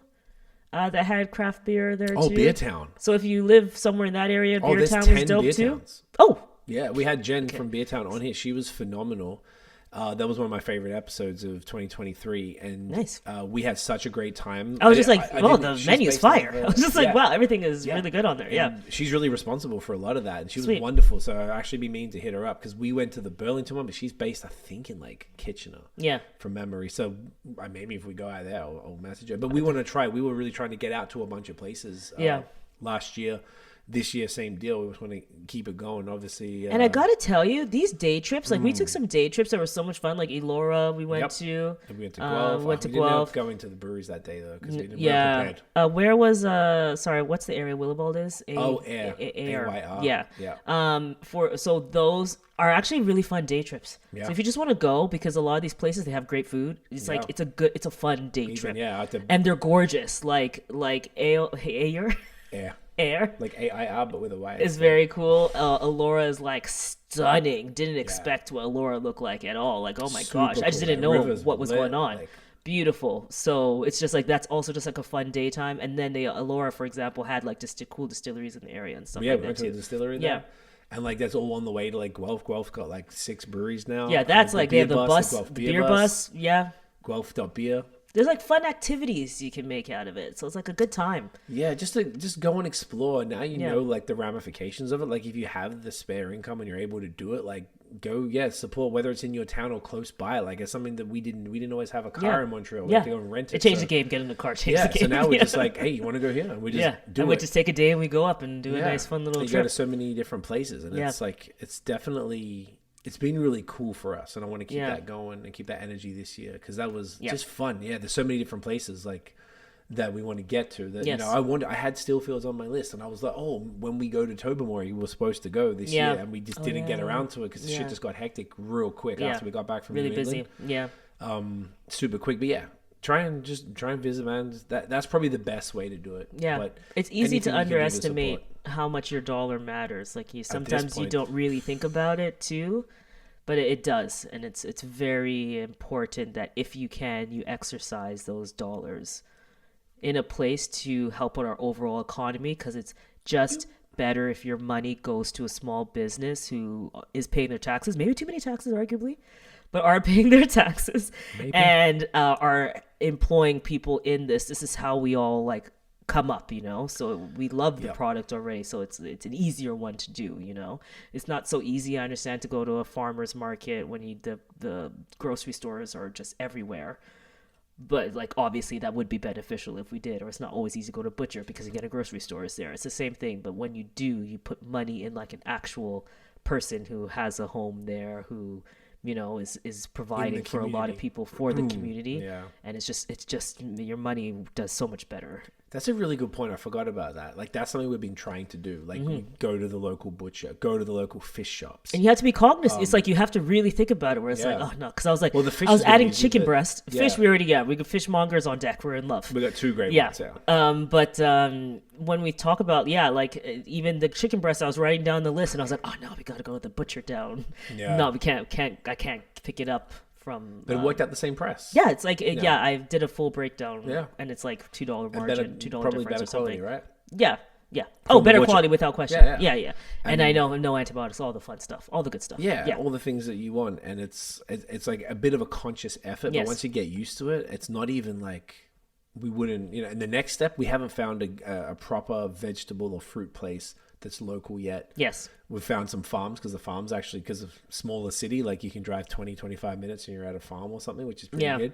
So we're trying to find the right one for that's fruits and veggies and stuff. like, we're going to. That's our plan for We have some 2024. research to do. Yeah. So just think about that and make breweries a part of that. You know, like that's what we were doing in the summer. We'd be out doing errands, like, yo, you want to fucking grab a beer? Yeah. It was like, And just stop in. Yeah. Yeah, just stop somewhere wherever we are local. Like that's why we went to I think Barrowheart that day. Oh, no, we went to Clifford. We hadn't been to Clifford, so we were just like, let's just That's go what to we're Clifford. like, Like a Sunday. because we were like, let's support. We wanted to go Yeah. support Clifford. Yeah, So we're like, let's go to all the local spots. Yeah, and then Barrowheart's open till 6. Let's go see Mark after because we finished at Clifford. So and it had was a like, great time there. yeah, it was just like a cool random afternoon. We just thought of stuff. So anyway, just stuff like that. Like we're trying to do that, and we've enjoyed it a lot. So if you're able to do that in every part of your life and just support local, because I don't know, more than ever, like shit's getting hard, man, for everybody.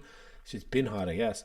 But this, like you said, you can't underestimate the value of that dollar that you're going to spend with this local business as opposed to a multinational, multi-billion-dollar corporation who doesn't give a fuck about you.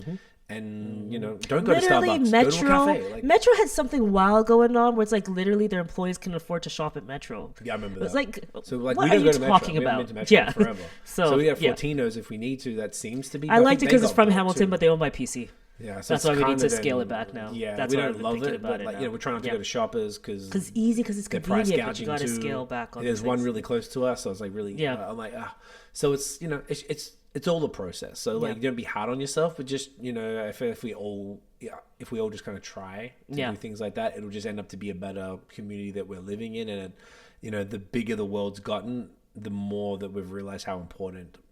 When I say the bigger it's gotten, because of technology and the access we have, Globalization, all that, globalization now, you know, keeping it local and that impact locally just seems to be more important than ever. Yeah. Because everyone's just going on Amazon, just buying shit, giving money to everybody else. We're like, oh, but I could go here and get it. And keep their money in my community. And that'll just, you know, more taxes to fix the roads, hopefully. We got Or so to much work improve to do here to the- get that Barton set up. But anyways, that's a whole other thing. Macy's Pearl, gotta go check that out. Yes, exactly. Tons of great stuff. But yeah. All right. So, all right, this is pretty good. Yeah, this is great chat. I just want to take a screenshot because I use it for the blog. Oh no, we're gonna take a real photo. Oh, real photo? Is that? Okay, well then, fuck it. Yeah. Where can everyone find you online, Tiffany? You can find me at Liquid X Happiness and at High Season Co. So we have a YouTube channel. On that YouTube channel, we give social media marketing advice to small business owners and creators. As you can tell, we talk about marketing often because it's what we're super passionate about.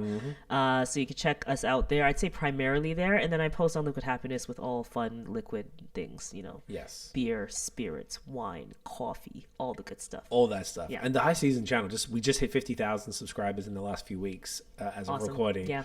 We're super stoked about it.